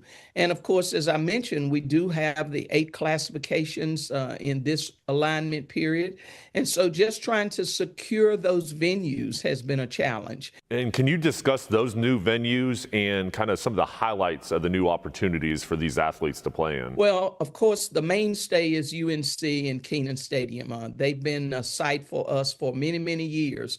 The association grew out of the University of North Carolina, and that's one of the reasons that our office is based in Chapel Hill, and one of the reasons that we continue to hold our football championships here. So they're still on the docket. And then, of course, NC State had some conflicts that we could not work around. So we reached out to some other venues, and Lenore Ryan University said, hey, let's talk. And so their Moretz Stadium has been made available to us. We're excited about being in that part of the state. And Durham County Stadium also stepped to the plate and said, let's talk, let's see what we can do. And so we look forward to that. And education-based athletics is a policy that's very important to you. How do we keep the balance in today's ever-changing sports climate? It is about learning how to be a young person, how to grow into that young adult. And if we've done our job, we have those young people poised and ready to be able to go on and make a difference. Commissioner Tucker, thank you for your time as always, and enjoy championship weekend. Thank you so much. The North Carolina High School Athletic Association welcomes you to tonight's game. We are excited to celebrate the hashtag NCHSAA Game Locked In, which honors everything that makes high school sports special. Let's continue to create a positive, welcoming environment for everyone. Cheer loudly, support your team, show respect to officials, opponents, and each other. Let's make tonight's game one to remember, full of pride, positivity, and what it means to be truly locked in.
Ten points of separation in the final state championship game of the Old North State this weekend. Happy to have you with us. Our broadcast returns your way, presented by Affordable Dentures and Implants. And we glance back at this first half of action.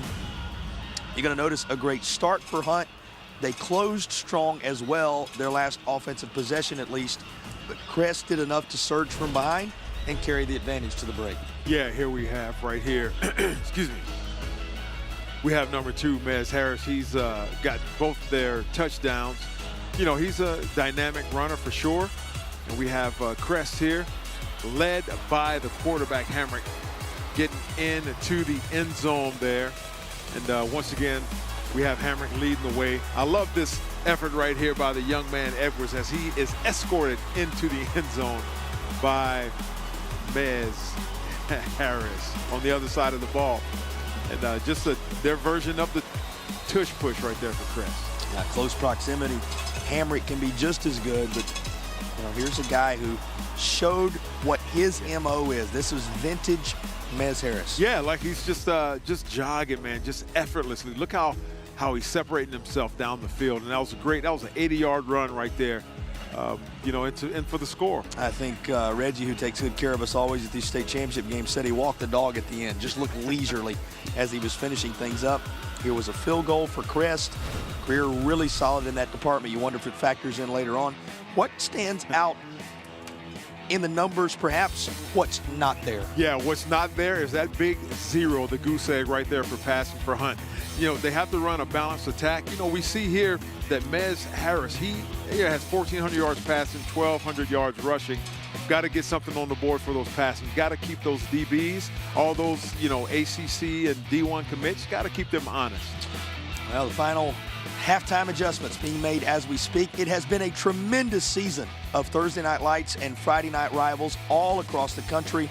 Our crew based in Nashville, Steve Man, Lee Scott, do such a great job. Everybody there at the headquarters making sure everything flows properly around the country. Usually leads to moments like this. Here are some highlights from Thursday Night Lights and Friday Night Rivals. Thursday Night Lights and Friday Night Rivals highlights from across the country.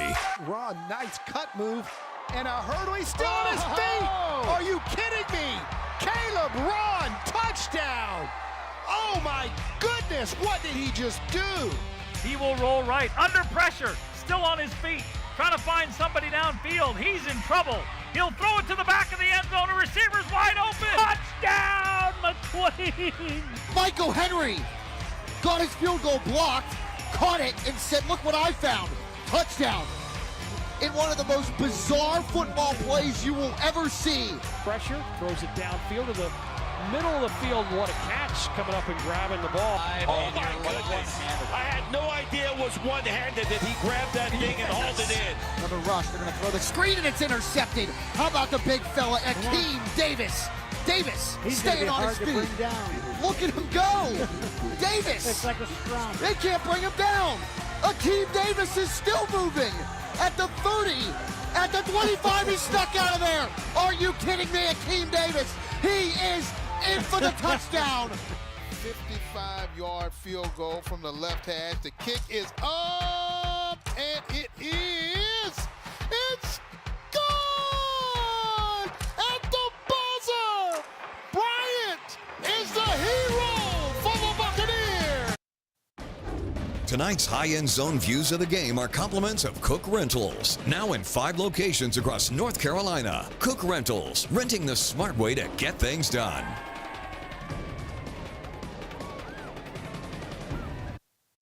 Storms can come up fast, and your roof is your home's first line of defense. Tip Top Roofing is fully licensed, insured, and trusted by homeowners, HOAs, and real estate professionals. From the smallest repairs to the largest residential replacements, we handle it all, including gutters and siding. As a CertainTeed Select Shingle Master, we offer up to 25 years of workmanship coverage and a lifetime materials warranty. Ask about our senior and veteran discounts and schedule your free inspection today at tiptoproofing.net. Tonight's high-end zone views of the game are compliments of First Source Equipment Rentals and Sales in Mebane and Burlington. First Source Rentals, reliable, safe equipment rentals in Alamance County.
third quarter kickoff right around the corner. Madison has caught up with Hunt, head coach Jackson. Well, Coach, we saw some good signs from your offense late in that first half. How do you keep that side of the ball rolling? Keep the sticks moving, keep the chains moving, and don't have any penalties. We put ourselves behind the chains a couple of times with holding penalties, and it hurt us. We had the momentum going, and those penalties cost us. It seems like Crest really was able to settle in defensively. How do you get a stop on this first drive? Be consistent. Keep them out. Thanks, Coach. You're welcome. Back to you guys. Thanks to both our coaches for taking time to visit with us. Thanks, Madison Little, for such great work. I know you've enjoyed her efforts on your behalf. Braving all the elements and making sure you had the inside peek at what's going on in North Carolina State Championship football on this busy weekend in December. Eric, 2 quarters, 1 half of North Carolina high school football left in 2025. It's amazing, Jason. We started this thing out on Thursday night with a defensive struggle where 17 points were scored in the entire game. Then we had a game earlier where 125 points were scored in the entire game. And now we have a battle right here. You know, it's just what? 1 score? 10 points. Yeah, 10 point, 2 scores, and you never know where it's going to go. Hunt needs to come out, and they need to get a 3 and out. They need to stop. They need to come away with 0 points scored by Crest, get the football, and go down the field and get some points and cut this game. This weekend, a reminder, there are a lot of different ways to get the job done, but you go all the way back. This started in the summer for these teams. It actually started when they were children. Yeah. Like Bo down there, who've been watching across the course of this one tonight, dreaming of being in a state championship moment like this. And for 16 teams this weekend, it became reality. Happy you've chosen to join us. Time for our Original Grills second half kickoff. And we're underway in the third quarter. As it's going to be brought out after it's blown to a halt. 24-14 where we start. What are the adjustments you're watching for in this half? Well, I think if you are Hunt, you're going to have to get a stop right here. You know, you're going to have to get a little bit more pressure on the quarterback. And I got to tell you, if he's leading, you know, a run, he's a lead blocker, you got to put a helmet on him. You got to make sure that they stop doing that. And for Hunt, you know, you got to establish the passing game right now. 0 yards in the first half passing, that's got to change.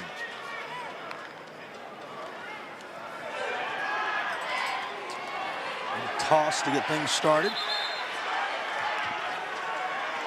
And they go right back to a guy who's a big part of things in that first half. He certainly was. And, you know, for Hunt, they're just going to have to rally to the football. You know, keep everything in front of them and just rally to the ball. Good flow. You know, they're keeping the shoulder square and coming downhill. Good open field tackle there by Jaden Warren, the outside linebacker, the junior, 6 feet, 190. Yeah, just got to do it. But Michael Edwards right there is having a huge game.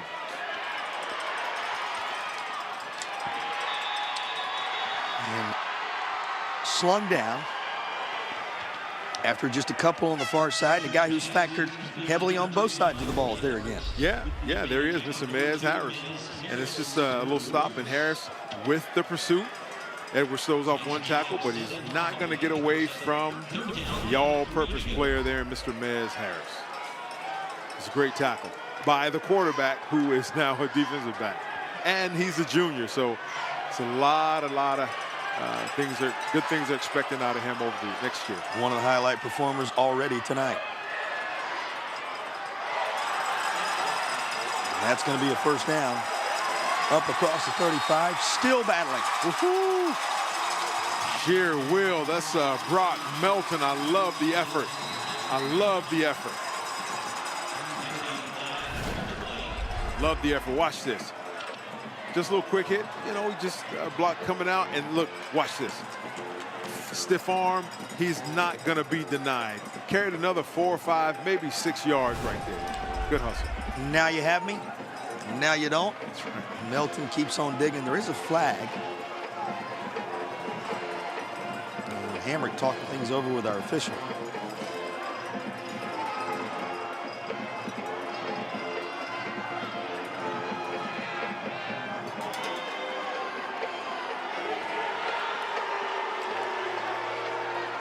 looks like this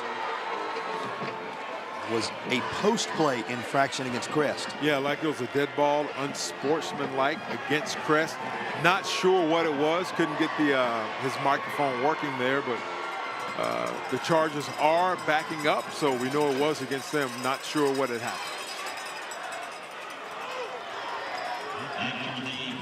Well, once they sort it out, ball's on the 26-yard line. Opening drive of the third quarter for a Crest team up 10 in pursuit of championship number 7 all time. Chargers last here a decade ago when they won 55-21 over Southern Durham. And of course have won each of their last 2, including that one over Havelock in 14 as they went back to back. Trying to make it 3 wins in the state championship environment in a row. They look to number 3, and Jason Black gets them a little closer. Yeah, big drive right here. I love looking at number 53 there for Shelby. Sorry, here for Crest and Hickman. And right at the end there, he's driving his feet. He is Gardner-Webb commit right there, just showing why he deserves to be out there on that field. The big fellas moving that pile.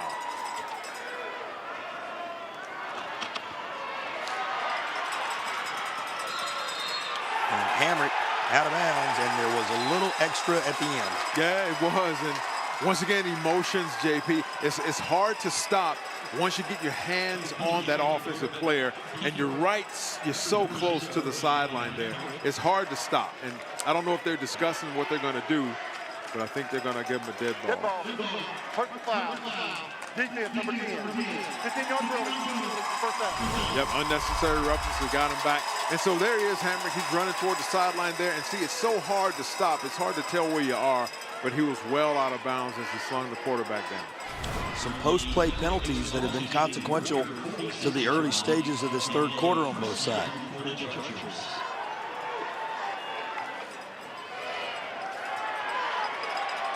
Hamrick. And I don't think he quite located the football. It's incomplete. Yeah, that was a good throw. It's hard to locate. It's, kind of like what that Hank Aaron over-the-shoulder catch. Yes, it's hard. Jackie Robinson, one of them. Willie Mays. Willie Mays. Willie Mays style. Thank you. I'm a football player, not a baseball player. But yeah, Willie Mays style over the shoulder. It was hard to locate. It was a pretty good ball thrown, but that would have been a spectacular catch had he been able to make that. Everybody's with you. We know exactly what you're talking about. It was the former Giant with that giant play. Thank you. In the 1954 World Series. 10:34 to play, third quarter. And Crest slightly into Hunt territory. Boy, that got a look quickly. That ricocheted off a helmet right there. Well, just like that, key third down coming. Yeah, and this is what, that Hunt defense has to do. They have to get off the field. And here's where big number 99, Dickerson, he's got to make his presence known right here. He was a player to watch, and he has to insert himself into that line and just corrupt something. There he is. He's almost getting there. He heard you. But it's Melton again for the first down. There you go. Once again, it's that big-time arm that we see from the quarterback, Hamrick there. He's just kind of settling back. And Dickerson almost got there, but that was a great throw. Hit him right in stride. Hamrick over to Melton. And a tip-top roofing first down. Faith Family Football Roofing. Tip-top roofing. Sponsoring our first downs here in the third. Edwards again. Not much running room for Edwards this time. Yeah, that'll go down as a pass, that little pop pass they call it. Just testing the boundaries of that defense, getting them going side to side before they hit them right up the middle, right up the gut. Well, you mentioned some of these Crest plays going down as a pass. That's a point of emphasis coming into the second half. Will there be any passing unpack for Hunt at some point, balancing those yards out just a little bit? Right now, their D just trying to get that offensive football back.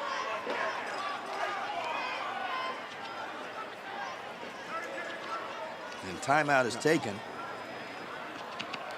with 10:03 to play. We will take it as well. Just underway, third quarter, 10-point game. With just over 10 to go in the third.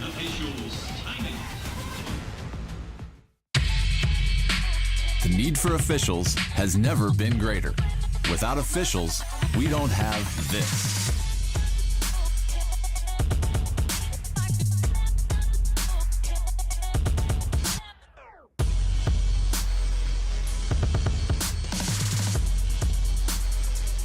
Make the right call. Become an NCHSAA official. Visit NCHSAA.org for more details.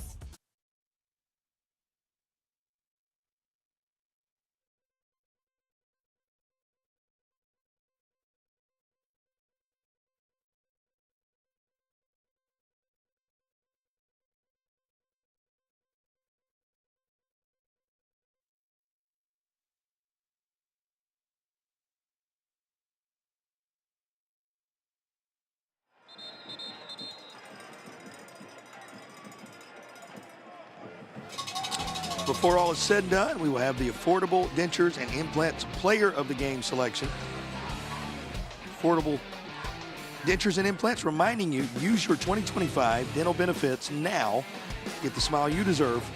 Visit affordabledentures.com. You can find the practice near you. They'll have our Player of the Game selection at some point in the fourth.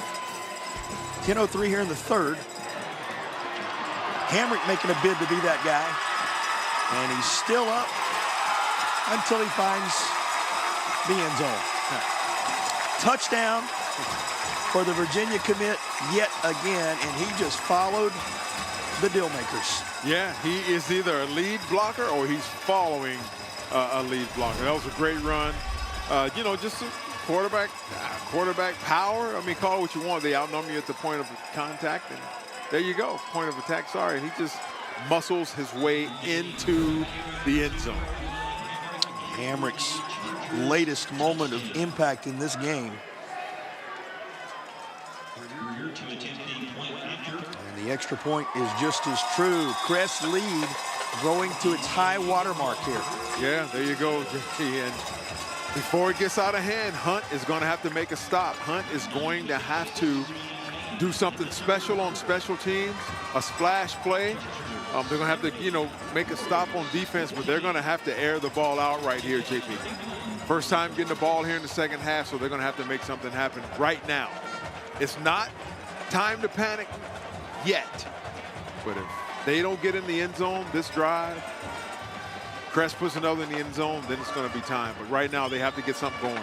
80 yards on that drive. You see, pretty impressive in terms of the methodical nature, capped by the 24-yard run from Hamrick. Yeah, and once again, he shows why UVA made the right choice with him. He's taking matters into his own hand. And right now, somebody's going to have to step up for Hunt. And they'll be singing the good old song for Eli Hamrick, those cross sabers in his future in Charlottesville, Virginia. Got a number, and that's really one of the headlines of this game, Eric, as we're set for the latest of our Original Grills kickoffs. Elevate your grill game, Original Grills. This was a game, is a game, packed with ACC quality talent.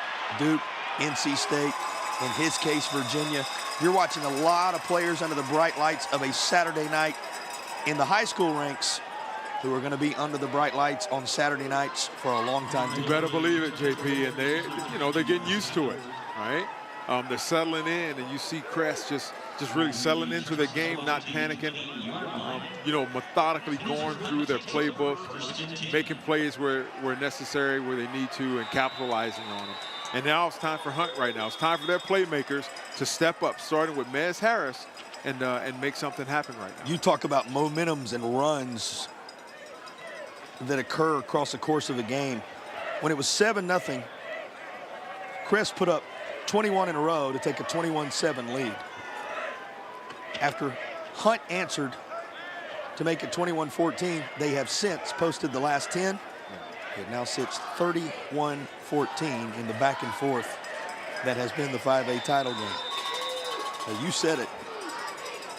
Nothing in the passing department just yet for the dual threat QB. Will that change on this drive? Starts with the rushing game and minimal, if any, game here. Yes, it's going to have to. I mean, if I know that you're struggling passing, I'm going to pin my ears back. I'm going to go man-to-man. I'm going to send the house at you. And that's what Crest is doing right here. And so they're going to have to get something established, whether it be a pop pass, whether it be a sweep, something. They're going to have to get it going. One jersey change to pass along to you. That was Dobbins, Paxton Dobbins, in jersey number 58. He was wearing 35, now making the switch and wearing 58. And that was right in the hands of jersey number 4, and Surratt would like to have that one. Oh, yeah. And it's one of those times where he was probably seeing the end zone and the high stepping before he even caught the ball, and he just kind of counted his chickens before. I mean, that's right in the bread basket, right in his glove. And so, yeah, he just probably took his eyes off the ball right there. Devari Surratt was exactly where he needed to be, well covered by the senior safety. Yeah. Got those Wolfpack red gloves on as well. A nod to what we were talking about just moments ago. Well, how about this run? And the passing game has not yet come along. Keep it in the hands of Jones. There you go, Ryan Jones. He has just about 1,800 yards on the year, 21 touchdowns, and those yards after contact. Just once again, power play. You pull the big fellas around the end. He's breaking through 3-4 tackles. Make it 5 by a neck roll fella there, and just tiptoeing down that sideline. Couldn't quite make it, but good job by Chris Gunter there to force him out of bounds. The tiptoe results in a tip-top roofing first down as he's up near the 50 at the 48-yard line.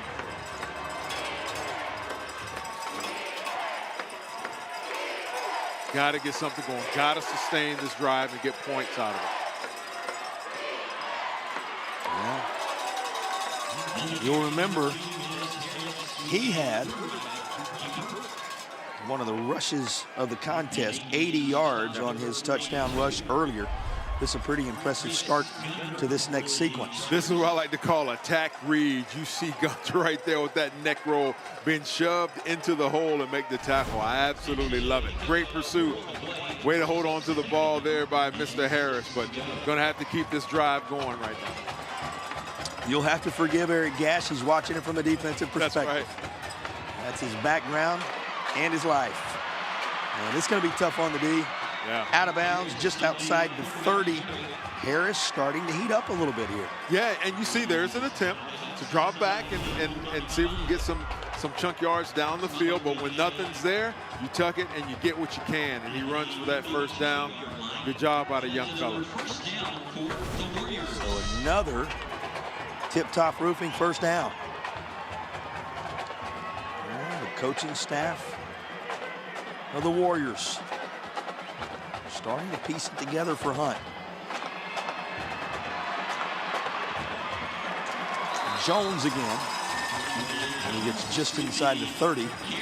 Picks up about 3. Yep, couldn't get away from the safety. Kennedy there, number 17, as he comes up to make that tackle. Just tried to bounce it outside. Good pursuit. Eyes down the field. Good open field tackle right there.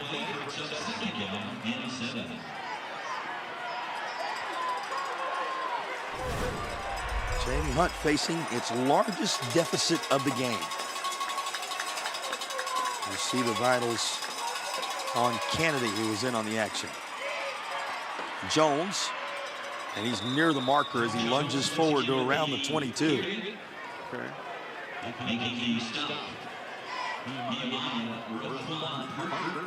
Now, this isn't the case yet, but the clock is not really going to be a friend to Hunt if it continues to roll. So they're getting good chunk yards with the run. They're sustaining the drive, but this clock is winding down, and so they're going to have to strike quick, get a defensive stop, and continue. And right now you got time to get the job done on the ground. 7:10 to go third quarter. But it means each of these drives must be finished with points. You've got to get points out of this. You want to get touchdowns, obviously, but yeah, it's just a quarterback sweep to the right there. getting all you can. And once again, there's Mr. Gunther with that neck roll making that tackle. Takes it into the Air Experts Heating and Cooling Red Zone. Schedule your tune-up today. airexperts.com, where you can find them.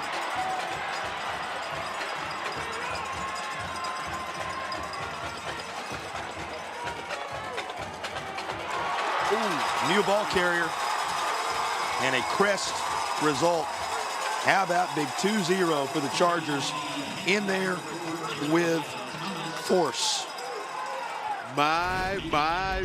It's almost like he tried to run through him. Look at that. He just launched himself into it. Now, this is what you got to look at, JP. If they're reading him, next time, Mez is going to pull that, and he's going to be running. He'll hit his head on the goalpost. First real banner moment where we highlight Christian Stowe, a big part of this defense. And they once again smother the ball carrier. Well, remember, Jones had to exit just a moment ago. He was a little slow moving off. He comes back here, and he's surrounded by green jerseys. Yeah, and they're just attacking. They're getting downhill because there's no threat to throw. They're getting downhill right now, and they're attacking the next threat. And here comes that conversation you were having a moment ago, where you have to have points off of this drive now that you've taken the clock down to 5.5 minutes. That means a 38-yard field goal is in order.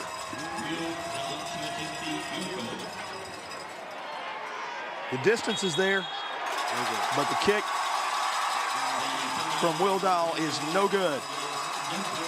Special teams player of the year in the conference. He'll be a Shrine Bowler. He's made some solid ones along the way, and you saw the strength of his leg right there.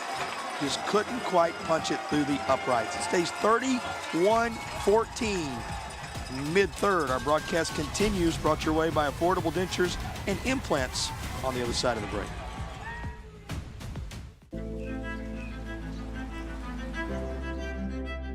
Every first day needs someone who believes in all the days that follow. First practice, first breakthrough, first business plan. A Legacy is proud to partner with Wake Forest University to believe in all of your starts. Because when someone is behind you, everything is in front of you.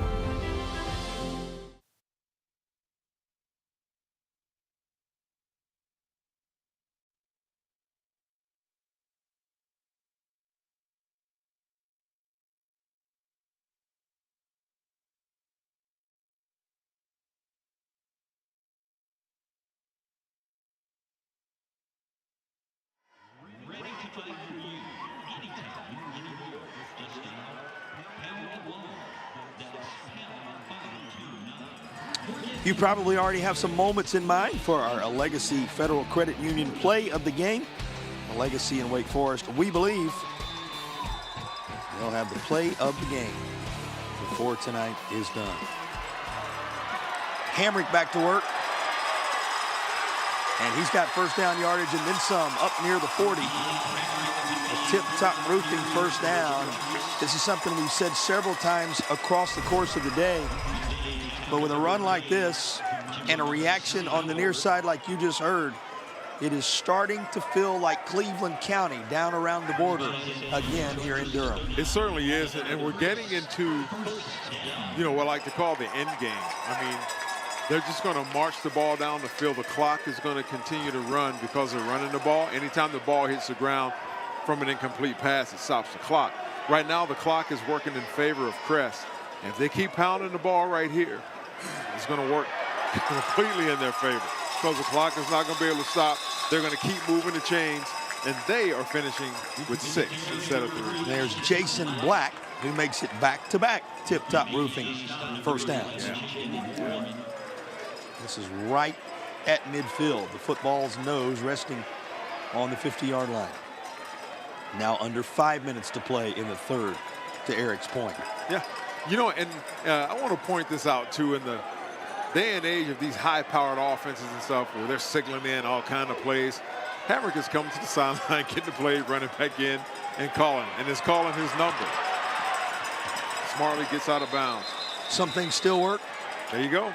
If it's not broke, You don't need to fix it. Flag down at the 49, just at the end of his run. Here's Mr. Barber. Holding. Offense. Number 9. 10-yard penalty. First down. Holding call brings that back. Well, this Crest team in pursuit. Title number 7. It's been a decade since they were here. You can tell the energy had been building along the way. Got a player being tended to at around the 32-yard line. Looks to be Isaiah Chadwick, who the training staff is working with. Well, tonight's power and high end zone shots provided by First Source Rentals. Reliable, safe equipment rentals. First Source Rentals, rent it. They are powering the game. And good indicator there is Isaiah Chadwick, one of the senior athletes. I say that because he's listed as a wide receiver, a corner, guy who provides so much, as so many do for the Warriors, is heading off under his own power. Yeah, I love that title, athlete. They didn't give me that title, JP. They said, get your butt on the line, son. You're a line. Specific responsibility. That's exactly right. But yes, it's good to see the young fella be able to walk off the field under his own power. You know, it's got to be frustrating. You train all offseason, you work so hard to get to this moment, then, you know, you could get your ankle rolled up on or something like that. And it's really frustrating, but thankfully he was able to walk off, and we'll see him back, hopefully.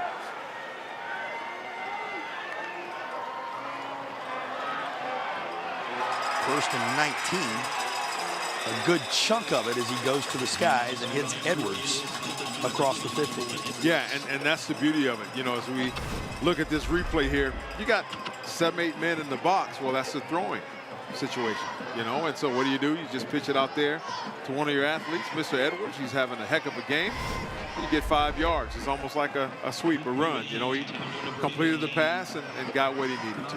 Edwards taking some direct snaps in this one. He's obviously made some major catches like that. He's been one of the main catalysts on this playoff run. Hamrick and the Chargers. And this is Tip Top Roofing first down yardage yet again. Yep, the big fellas up front. You begin to lean on them, and as you lean on them, you get those yards, you keep the chains moving, you keep that drive alive. More importantly for the Chargers, you keep that clock rolling because the clock is in your favor right now. Edwards had the catch a moment ago when they were behind the sticks, and he so often has come up big for this team in the 2025 playoffs. For more on his impact, here's Madison.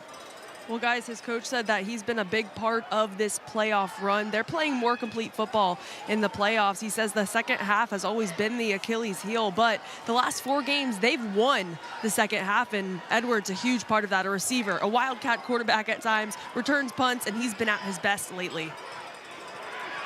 Certainly the case tonight. Hamrick inside the 35.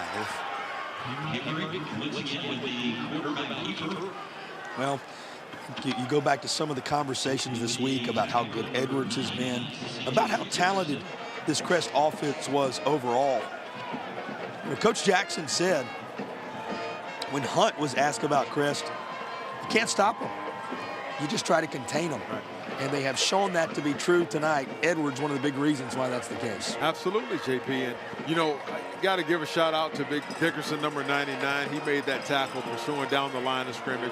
But, yeah, Crest is just, you know, executing their game plan right now, the ground and pound, keeping that clock moving, more importantly, keeping those chains moving. It'll take us to 2 minutes to play in the third quarter. And we got a player down. Going to need attention once again on the Hunt side. So it will stop the clock just shy of the 2-minute mark at 2:03 to go. Yeah, it looks like Cooper may be looking at his right shoulder. I think he had his hand up to. Hope that young man's okay once again. You hate seeing that. But Cooper is a freshman linebacker and running back. We hope that the young man's okay. The training staff being put in use the last few minutes extensively here in this third quarter. He's right over here near that Crest huddle, and now to his feet. Yeah. Once again, always a good sign to see him walking off the field under their own power. He'll remember this. He's making memories right now, right? And he's hoping, hey, if we don't get it this time, I'll be back. Just hope that shoulder's okay.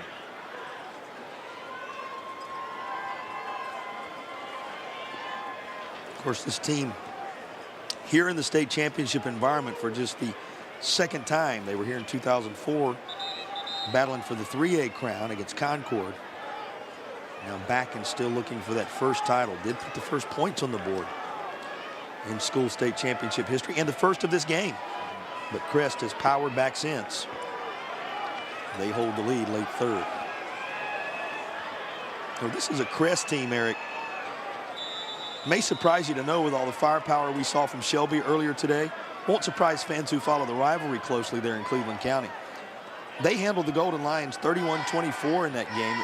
Shelby scored late. There was a little more separation than that as Crest showed dominance early in the year. Had a stumble against Weddington. Had a stumble against Ashbrook. Have won the last 5 and are playing their best football, as Madison told you, in the postseason environment. These seniors a big reason. Jason Black across the marker. That is a tip-top roofing. First down, move the chains. Yeah, Jamarius Howard made the tackle there, but yeah, it's just a quick hitter. Once again, power off that right side. Offensive line making holes big enough to drive a Mack truck or ride a charging Charger through. A good pickup for the first down. Well, let's use train terminology because that's what Coach Lloyd said about this team earlier this week. He said, a few bumps in the road. Playing our best football of late, as we just said. The other thing he said, well, even when things were a little tougher, we kept it on the tracks. They are certainly on track now with a minute to go in the third.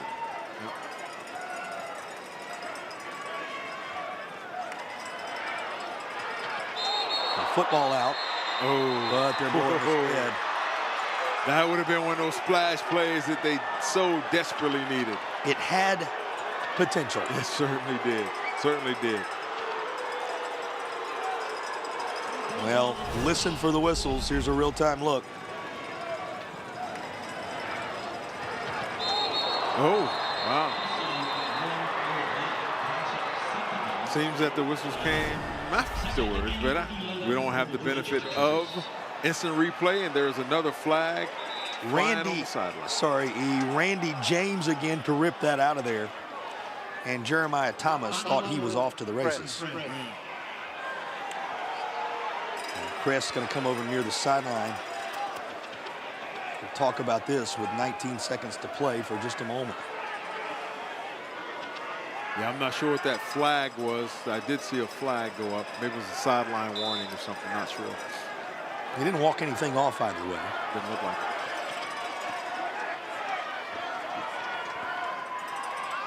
Pass. Yep. Oh, good. Look who read it and took it away. That was the QB spying the other QB as Mez Harris has the pick. Mez Harris has 4 interceptions on the year, make it number 5. He read it perfectly. It's almost like he was baiting him and wanting him to throw the ball, and there they go. Once again, JP, this could be a splash play that they needed. It certainly keeps Crest from applying the dagger here. Yep. And Hunt with hope. 7 to play. You know, Hammer wanted that one back. He sees it. It's just maybe his eyes got really big as he saw a wide open receiver, or so he thought was wide open. But there's Mez Harris. A successful drive would cut it back to 10, but you said it. This team has been methodical in its drives with the exception of the 80-yard run. There's a sense of urgency now. Still unable to add passing yards. The reason in these moments, Devarius Surratt. There you go. And once again, he shows us why he's an NC State commit. He comes up and he just fills the gap. And it was a clean hit. He just ran right through him, timed it perfectly, separated the receiver from the football. And want to let everybody know. After play, unsportsmanlike conduct, number 1, defense. 15-yard penalty. Well, the yardage coming Hunt's way after all, following a post-play unsportsmanlike. Yeah. He corrected the foul, said it's Donovan Walton that they flagged for the unsportsmanlike. But doesn't come in the passing game, comes in the penalty game. Right. But it does move them a little further out of harm's way here, up to the 29-yard line. And keeps that drive alive. At the end of third quarter.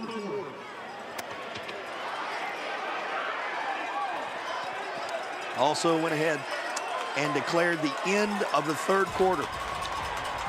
Final 12 of 2025 in North Carolina when you return to them.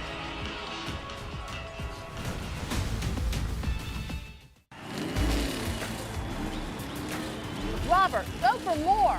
Hey! Hurt the car wreck? Don't go up against the insurance company alone. Let the heavy hitters do it for you.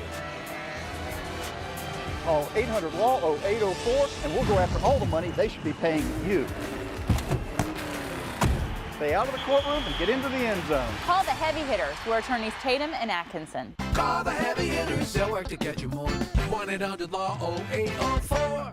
Have you been quoted for trench drain system to fix water intrusion? Before you compromise your foundation, talk to Foundation Solutions. We provide a more efficient, more cost-effective way to keep your basement dry. With 30 years of experience in Western North Carolina, we bring guaranteed work, financing options, and real peace of mind. Visit foundationswnc.com or call 828-768-2208.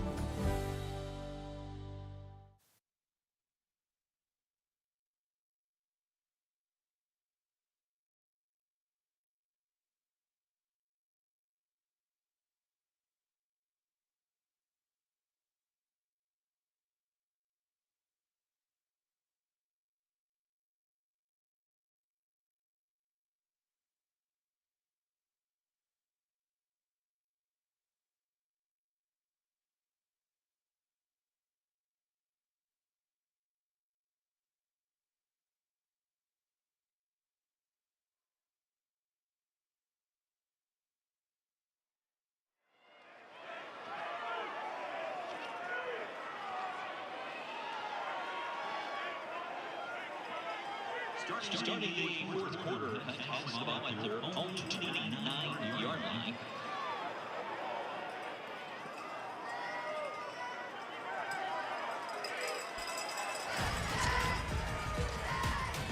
.448 total yards for Crest. Through 3, and the passing game remains hard to come by, as evidenced by that big lick a moment ago. On the Hunt side, those passing yards just seem so elusive.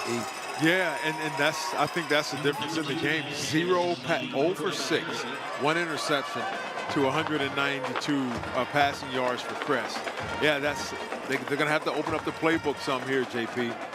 And time is not on their side. 11:53 to play, and they're going to have to get something downfield and start going vertical. Final quarter of the 2025 high school football campaign here in North Carolina. Happy you've chosen to spend a good portion of your weekend with us. Merry Christmas, happy holidays to you all the way through them, wherever you are, and thank you for making these broadcasts a priority. They've been brought your way by Affordable Dentures and Implants and all of our sponsors, who we'll thank again at the end. And we also say a big thank you to all the broadcast teams. There are so many people who work behind the scenes to make events like this happen, to make these broadcasts possible, particularly when you're working 3 sites across 3 days. And thanks And much appreciation to all those on cameras, in trucks, pulling cable, and everything that has to be done, statisticians, to make the magic happen. We appreciate you so much and wish you as well the greatest of holiday seasons. Merry Christmas to you all. Hard to believe, Eric. Seems like the season just started and everybody bringing it to a halt here in North Carolina on this 13th day of December. I know you got all your Christmas shopping done. I'm done. I'm completed. You're always well prepared. I'm always 2 steps ahead, JP. At least 2.5 steps sometimes. Now that the season's over, some of the rest of us can get to work. There you go. 11:53. And a big thank you to all those behind the scenes who allow these to travel around the country and do these games. And Katie and Lee and all those who allow us to bring you these contests along the way. Big thank you to everybody. Out of bounds. We talked about the sense of urgency that's there. You know this Hunt team is capable. Yeah. But all of a sudden you look up and time is a major challenge. It certainly is. And, you know, they have 0 yards passing. And listen, realistically, he's throwing into 2 ACC commits.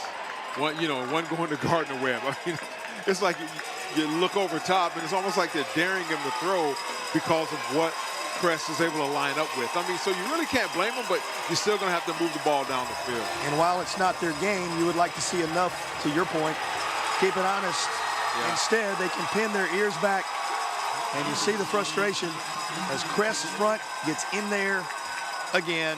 When we called his name just a moment ago, leading the way once more is Christian Stowe. Yeah, that defensive end, and here he comes. He throws the lineman out of the way, and he gets downhill really, really, really fast to add to that sack total. There he is, and he's a junior, JP. Well, that may come as a surprise to a number of folks watching here when you look at his development to this point. Still some work that can be done in his high school career.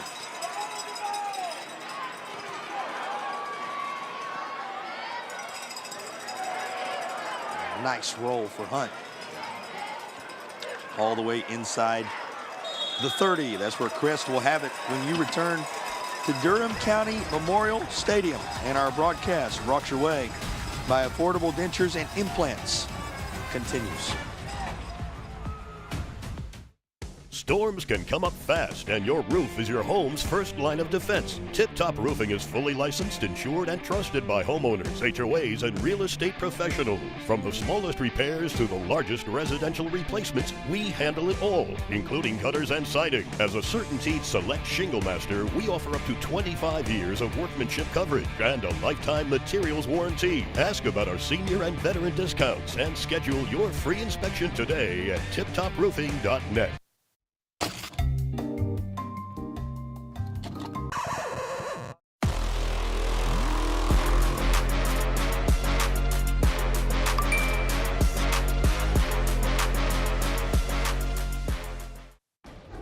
Tonight's high-end zone views of the game are compliments of Cook Rentals. Now in 5 locations across North Carolina. Cook Rentals, renting the smart way to get things done.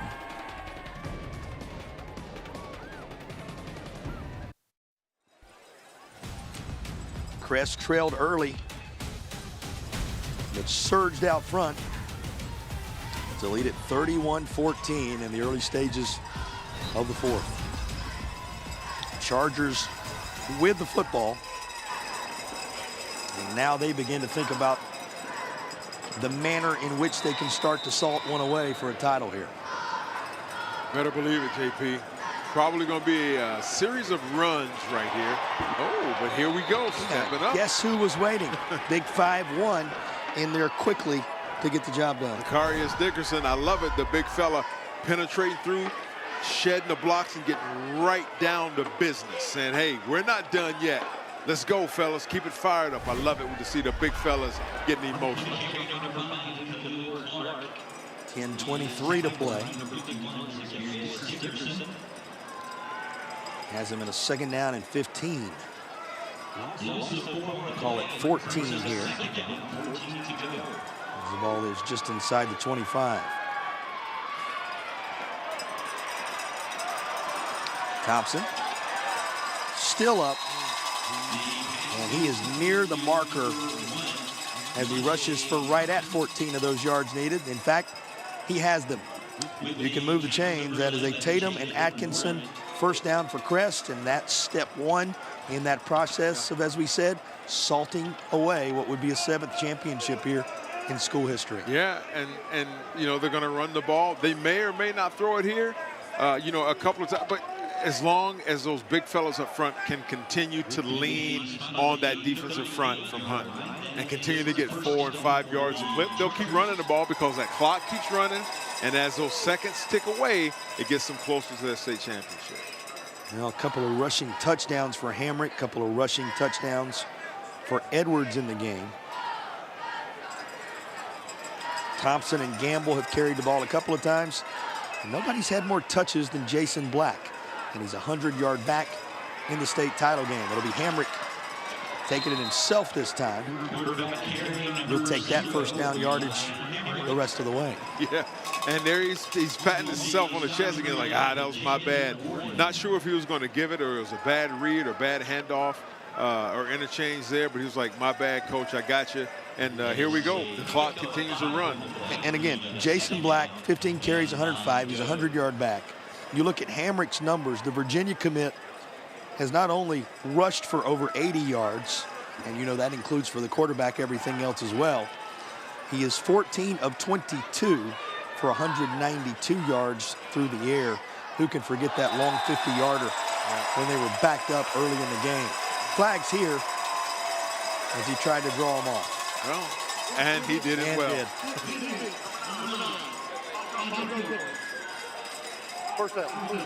But you look at the balance, Eric. On the Crest side of things, you got the obviously 462 yards overall. Almost 200 of them passing, 270 of them of the rushing variety. Yeah, balanced attack, and that's what you need to do in order to win a state championship. And just stay poised. You know, he got them on the hard count right there. They jump, and it keeps the drive alive, keeps that clock rolling. It gets them one step closer to a state champion. Based on the skill set you've seen from Hamrick in this game, what's his future in the Atlantic Coast Conference? Yeah, it's pretty promising. You know, only sad thing for me is, you know, if they were 8 miles down the road, I'd be a lot happier. We know the glasses through which you see the world. That's exactly right. That's going to come back. That's a holding. I saw that from up here, even through my my glasses here. I can see that. That's going to come back. Through those baby blue-colored glasses. Number 63. 10-yard penalty. First down. No, you're not the only one that saw it. Several flags here, all coming in at the same time for the holding penalty. Yeah, and it's, you know, he just didn't want to get his quarterback hit, I guess. But that's, you're out on an island, you're out there on that edge, and you know you can see the jersey pull. So. In keeping with our discussion, hasn't minded to run the football when needed, as well as what he's been able to do with some very crisp thrown balls through the air. And to add one other facet to it, a lead blocker. Yes. Right? That's a luxury. It is. Time. And you know, next year when he's playing at UVA, you won't see him leading any runs up there. I guarantee you that. Well, they'll have other things in mind once he arrives on grounds in Charlottesville.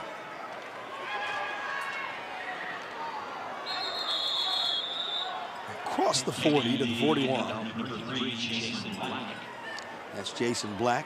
Again, a 100-yard night on the ground for Black. Yeah, I love the effort still from Hunt. I mean, they're still flying to the ball. They're still, you know, making those tackles. I really would like to see them, though. First man get there, wrap up, next man, and everybody else attacking that ball, trying to strip it and get it out of there, force a scoop and score or something like that. But they need to get the ball on this half of the field to shorten the field to get them in the end zone.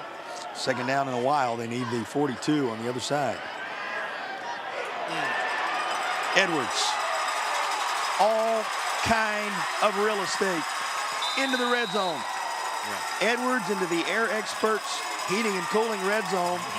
with an explosive play where he found the seam. Yeah, and that's an easy read from an offensive perspective. You got the box crowded. It means you're man-to-man out on the corner. You release a receiver out there to block, and away he goes. The premier performer alongside Hamrick in this playoff run for Crest. Drives them a little closer to what might be an exclamation point type score here. You know, interestingly enough, for all the balance we've discussed related to Crest, the 4 touchdowns all on the ground. 2 rushing for Hamrick, 2 rushing for the guy you just saw featured there, Edwards. Yeah, they're doing exactly what they need to do to win. I mean, the game plan is working to perfection. They're playing, you know, it's a pretty good defense, but more so they're controlling the game and the clock with these sustained drives.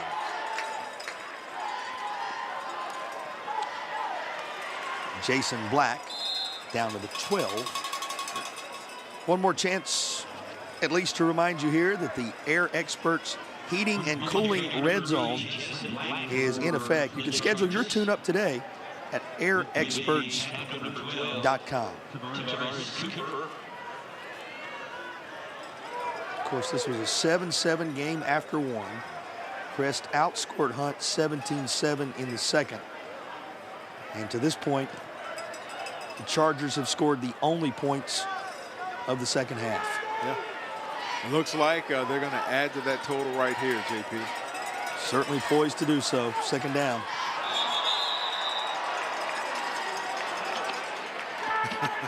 I love it, the big foot. I thought you said first down. What's going on? Why'd you call that? 5-yard penalty.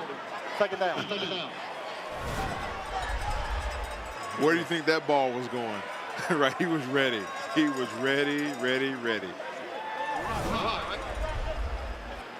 Well, you told me that's the direction we were headed. Right. I thought you said first down. You know, I love the conversations. I only know because I've been a part of some of those conversations before.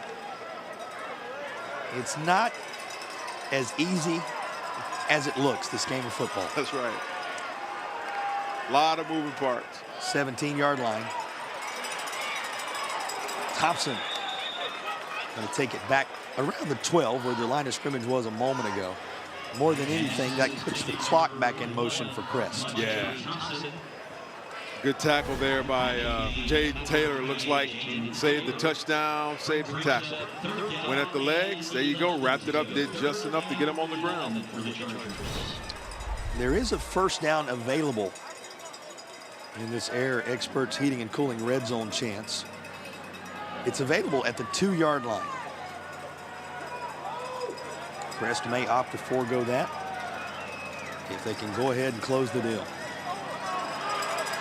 Again, that's a pop pass. Thompson hurdles a man. Yeah, can't do that. And finds the end zone.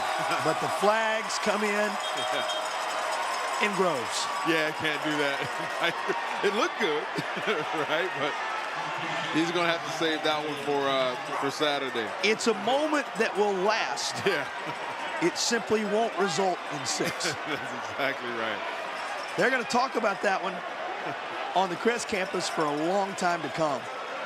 And around North Carolina, if they witnessed it on this memorable Saturday evening. Both by the offense. Live ball. Hurdley. Offense. At the 15-yard line.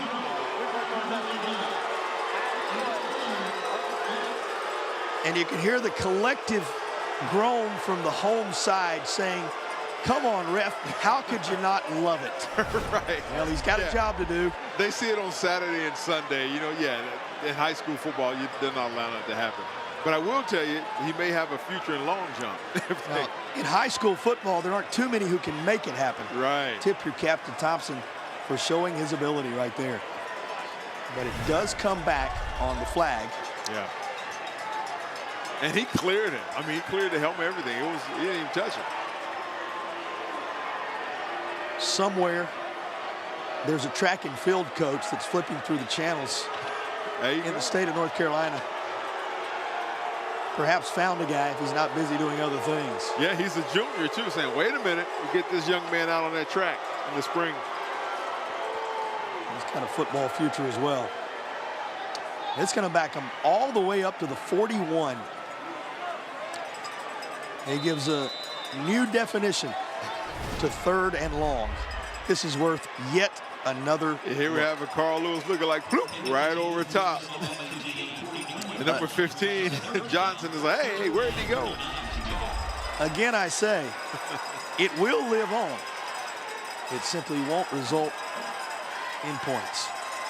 5:11 to go, 3rd and forever. Oh, wow, what do you call on 3rd and 39? A draw, there you go. Jason Black to the 32. Well, more than anything, that's going to keep that clock in motion and take the game down under 5 minutes. Yeah, and that's the key. You know, it doesn't have to be pretty by any stretch, but yeah, it keeps that clock running. Don't think you have a 4th and 31 play in the playbook. I don't know if you're going to push, punt, throw an intercept, what you're going to do, but that clock continues to run.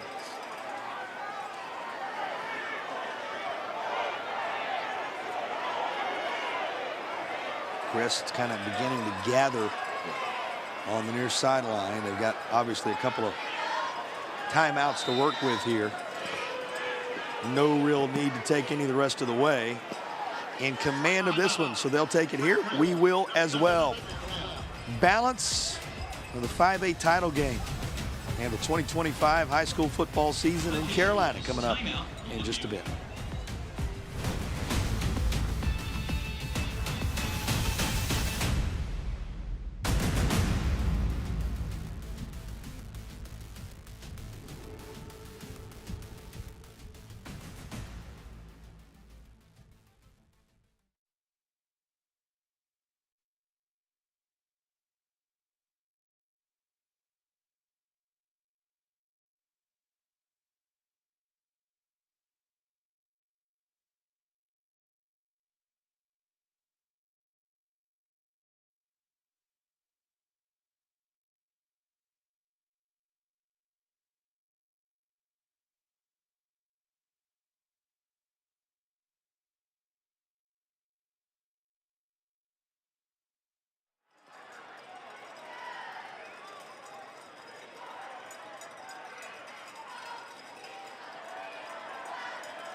Crest Chargers less than 4.5 away, it would seem, from a 7th championship all time, trying to add this year to 94, 96, 03, 04, 14, and 15.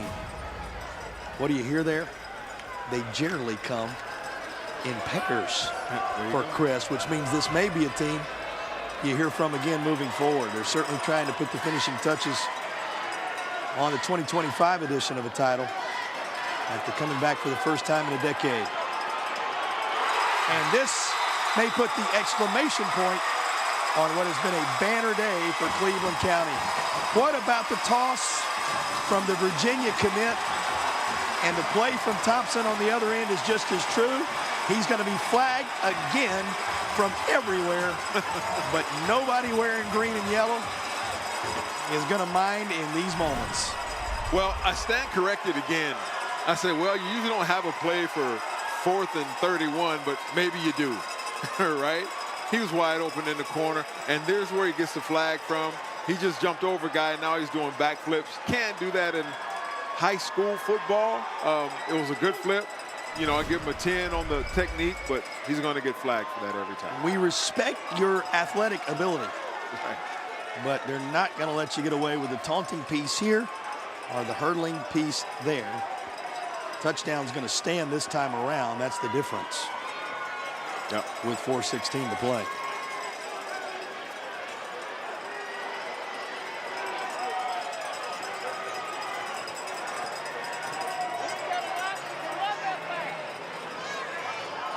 Well, they're taking a stroll here. Yeah, they are. As if multiple infractions are about to be assessed. But you know what? It seems that Crest has a play for that. So whatever, you know, however far back they go, maybe they have a play in the playbook for that. There are live balls.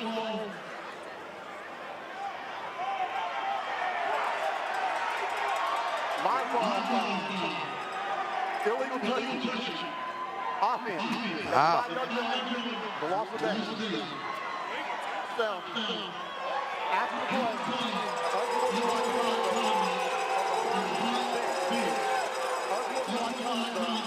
Number 1 of Crest. Disqualified himself. Those fouls offset.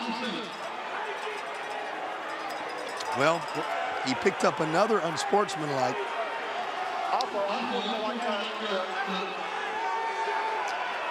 Referee's still going here. First down for Hunt. Well, remember, that was a 4th down play. Right. So when they sort it all out, the points do in fact come off the board because there was a live ball foul assessed before all the flags everyone saw following the play. And because it was 4th down, a turnover on downs will swing the football over to J.B. Hunt. So a couple of scores Thompson and company thought they had secured. Both turned aside here. And a lot of penalty yards assessed. I don't even know what all they are, but it seems to be a 30-yard. I don't know. Mike was going in and out a bit as well, so difficult to discern everything. I think you would have had to carry a notebook and have a document in order to decipher everything that occurred on that play. Yeah. But once they sort it all out, they have flipped the field and taken a Crest Chargers fan base that was in a really good mood seconds ago.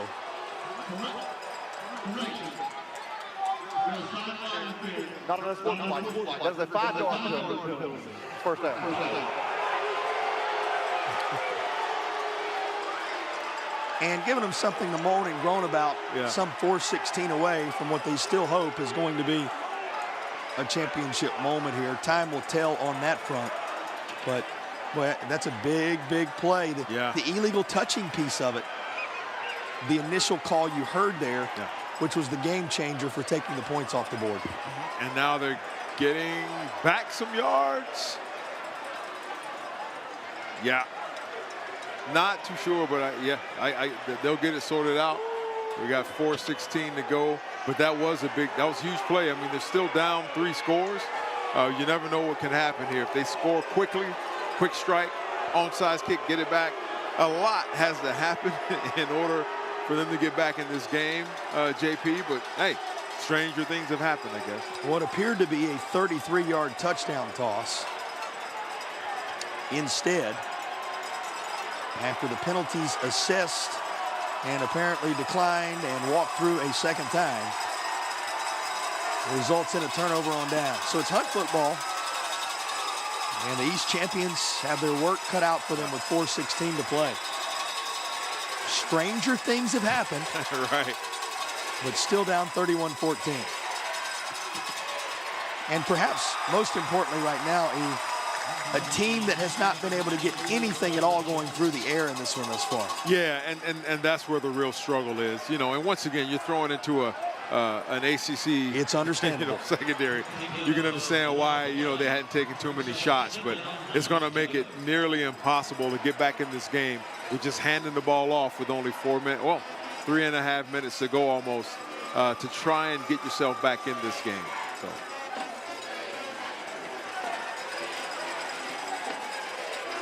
Well, you can say this about the final quarter of high school football in 2025 in North Carolina.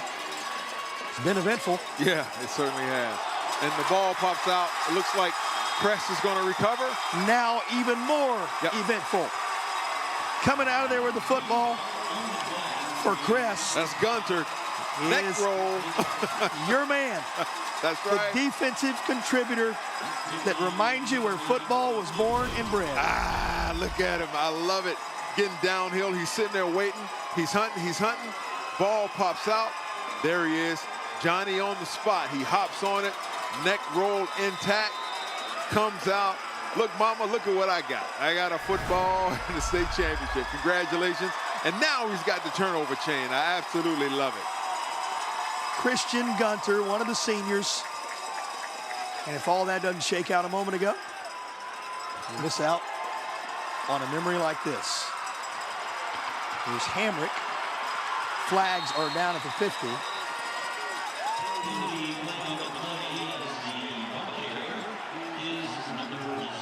In the area of holding. Well, the Crest folks beginning to take it a little personal right now, every flag that comes down. However, you can understand with the height of emotion that they're experiencing. For the last several moments, they felt like they're on the doorstep of a championship, and they're just trying to salt away those few minutes on the clock. Yeah. It's never easy, is it? That's right. And I think Coach Lloyd just pulled his quarterback to the side and said, hey, son, slide, get down, keep that clock rolling so we can get back home and celebrate this championship. They got to hurry back to Cleveland County so they can show the Shelby Golden Lions they've got a new trophy as well. Look at what we got. Yeah. 3:15 on the game clock.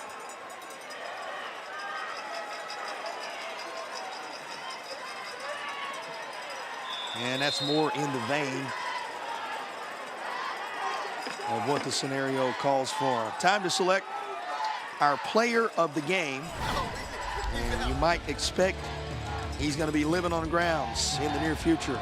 Eli Hamrick, the Virginia commit, the Crest standout on this Saturday night, is our player of the game.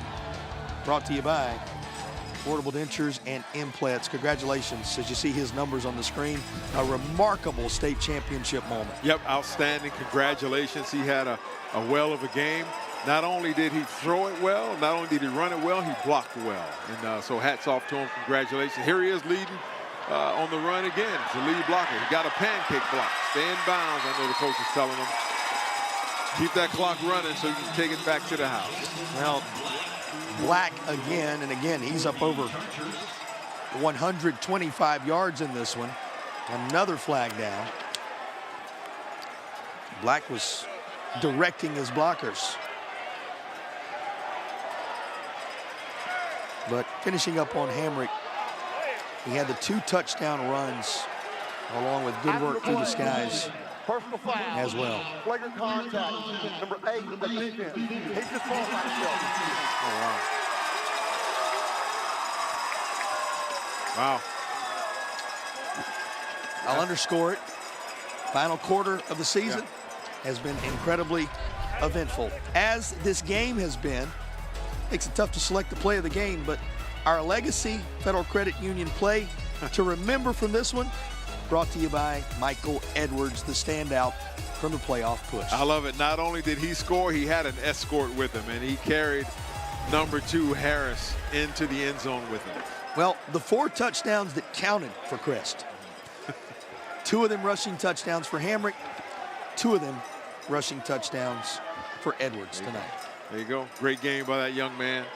Of course, the field goal added in by their talented place kicker, Carson Greer, putting the finishing touches on what right now is a 31-14 contest. And they are trying to put the finishing touches on a championship season. This will take it inside 2 minutes to play. Well, as you reflect upon 2025, and we'll do so for Crest momentarily, in general, your takeaways from this tremendous football campaign. Yeah, it's been great. You know, we've seen some highs and some lows. We've seen defensive struggles. We've seen offensive wonders, and it's been great. I'm over the moon. I'm extremely happy for these communities that have been represented in these 8 games. I'm extremely happy for the families that have been represented, and these young men that are out here playing their hearts out for the school.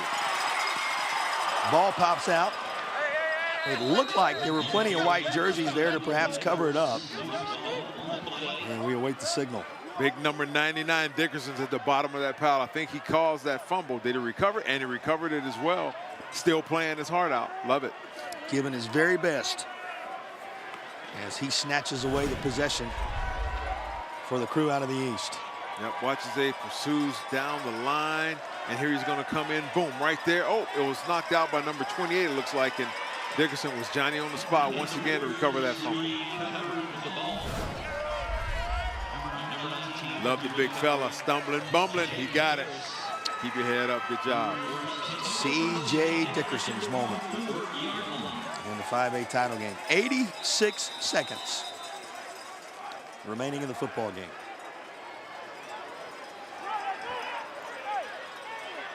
What a weekend, what a season, as we were saying a moment ago, it has been. Yeah, it's been great. Just happy for the community. Now imagine the elation that Cleveland County is going to have with 2 state champions. In the same venue, on the same day. Yep. It's something they'll talk about for generations to come. That's right. 10 minutes apart, these schools are. They have those state championships. Congratulations to that community. And congratulations to all the champions. Of course, Wilson Prep 9-8 over Robbinsville. Tarboro 22-0 over Murphy 2A. Shelby 84-41 over Kinston 3A. Reedsville 50-20 over Brevard 4A. You see what's happening here, 5A.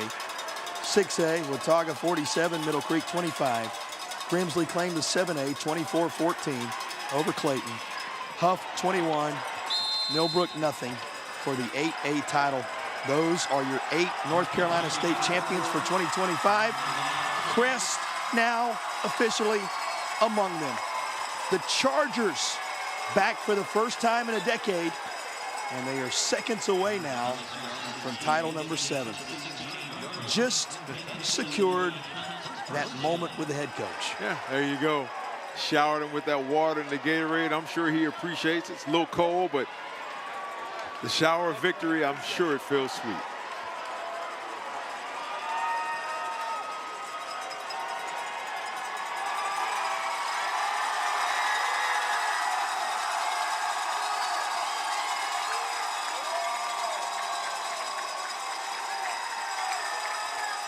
The final seconds roll off the game clock, and the 2025 high school football campaign in the Old North State has come to a close with Crest on a banner day for Cleveland County, winning its 7th title all time, claiming the 5A crown. Congratulations to the Chargers as it's finally starting to set in. And wherever little Bo is, that little young fella, you know he is on cloud 9 right now. His home team won. Already making his plans. That's right. To be involved in a celebration like this somewhere on down the line. The Crest Chargers battle from an early deficit to claim a 31-14 win and a state champion, and standing by with a championship-winning head coach. Here's Madison. Well, Coach, you remain stoic on the sidelines all game long. Now you're covered in Gatorade. What are you feeling right now? Oh, I feel great. I'm just so happy for the players, the coaching staff. They all did a great job. We got a great group, and our great Charger fans here tonight. Just unbelievable. It's just a great game. And it's been 10 years since you guys have been able to do it. Why was this the group to get it done? Well, it's just a great group. We got a great senior class. The kids wanted it, and they just believed, and they worked hard all year, and it came true. And this, your first as a head coach with your alma mater. What does it mean to you? Well, that's number 7 for the Crest Chargers, and that's what it means, and I couldn't be more proud. Well, congratulations, Thank Coach. you. Thank you. Back to you guys.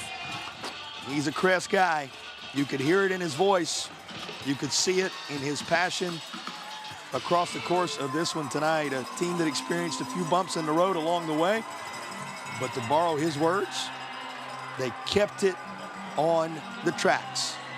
And on down the track was the 7th state championship in Crest Chargers history.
At this time, we recognize head coach Juan Jackson from the state runner-up Hunt Warriors.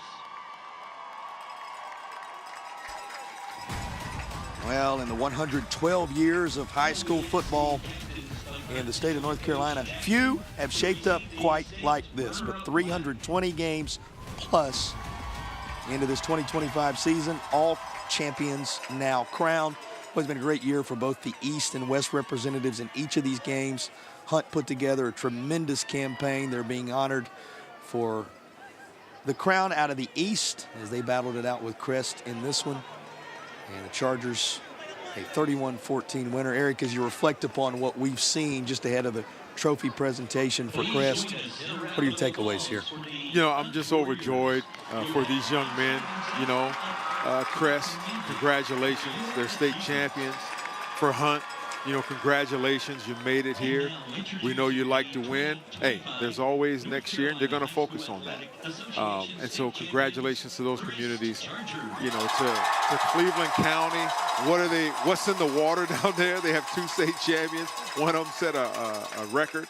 And so hats off to these young men. They're going to remember this for the rest of their lives and wish them all the best in the future. And we've seen some of the stars of the ACC, potential stars of the ACC, play on this field this day.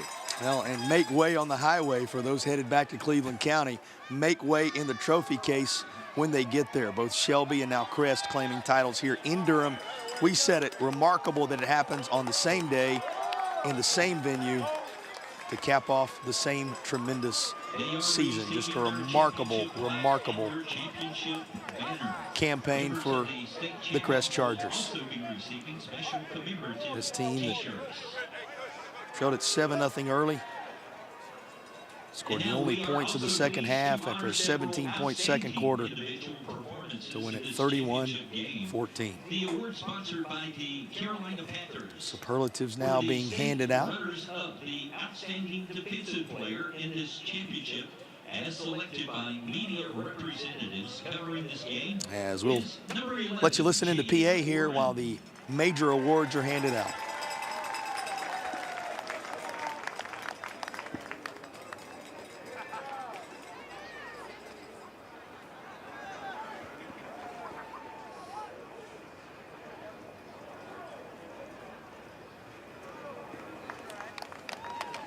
The outstanding offensive player goes to number 2, Mez Harris.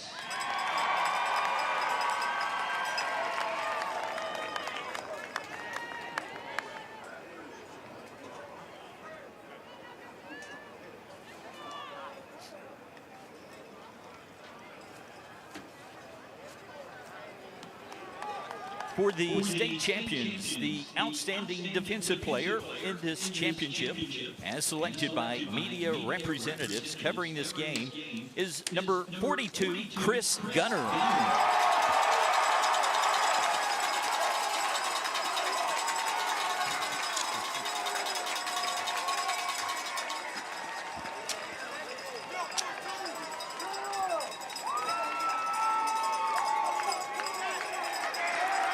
The Outstanding Offensive Player Award goes to number 2, Michael Edwards.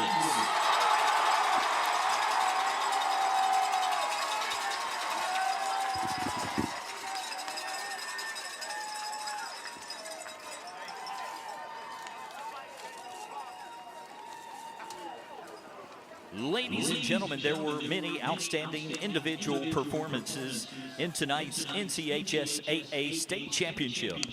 However, one stood out, and this individual was selected by a panel of media covering tonight's game as the championship's most valuable player, presented by Morgan & Morgan. The most valuable player for this NCHSAA State Championship is from Crest, number 0, Eli Emmerich.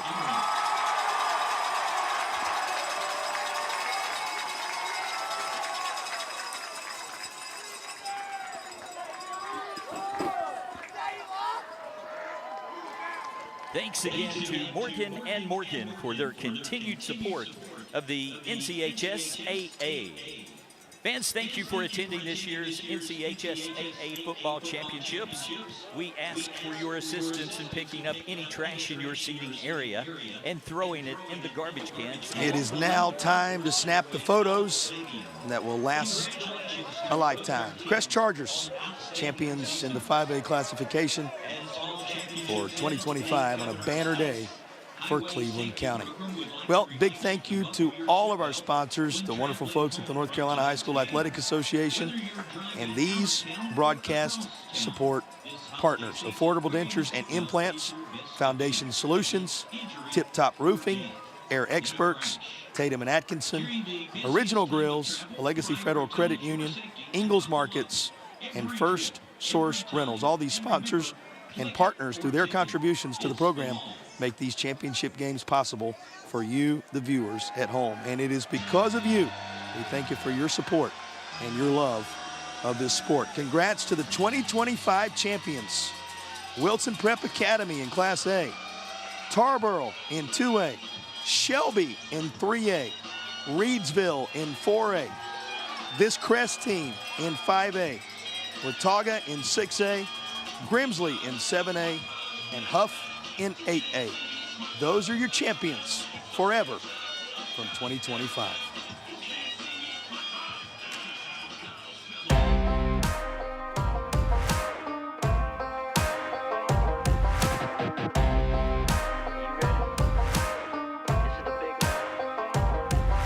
I grew up where the world was simple and slow, learn right from wrong, work, road. There was never plan B, just a path I'm taking, breaking on through on the road I made.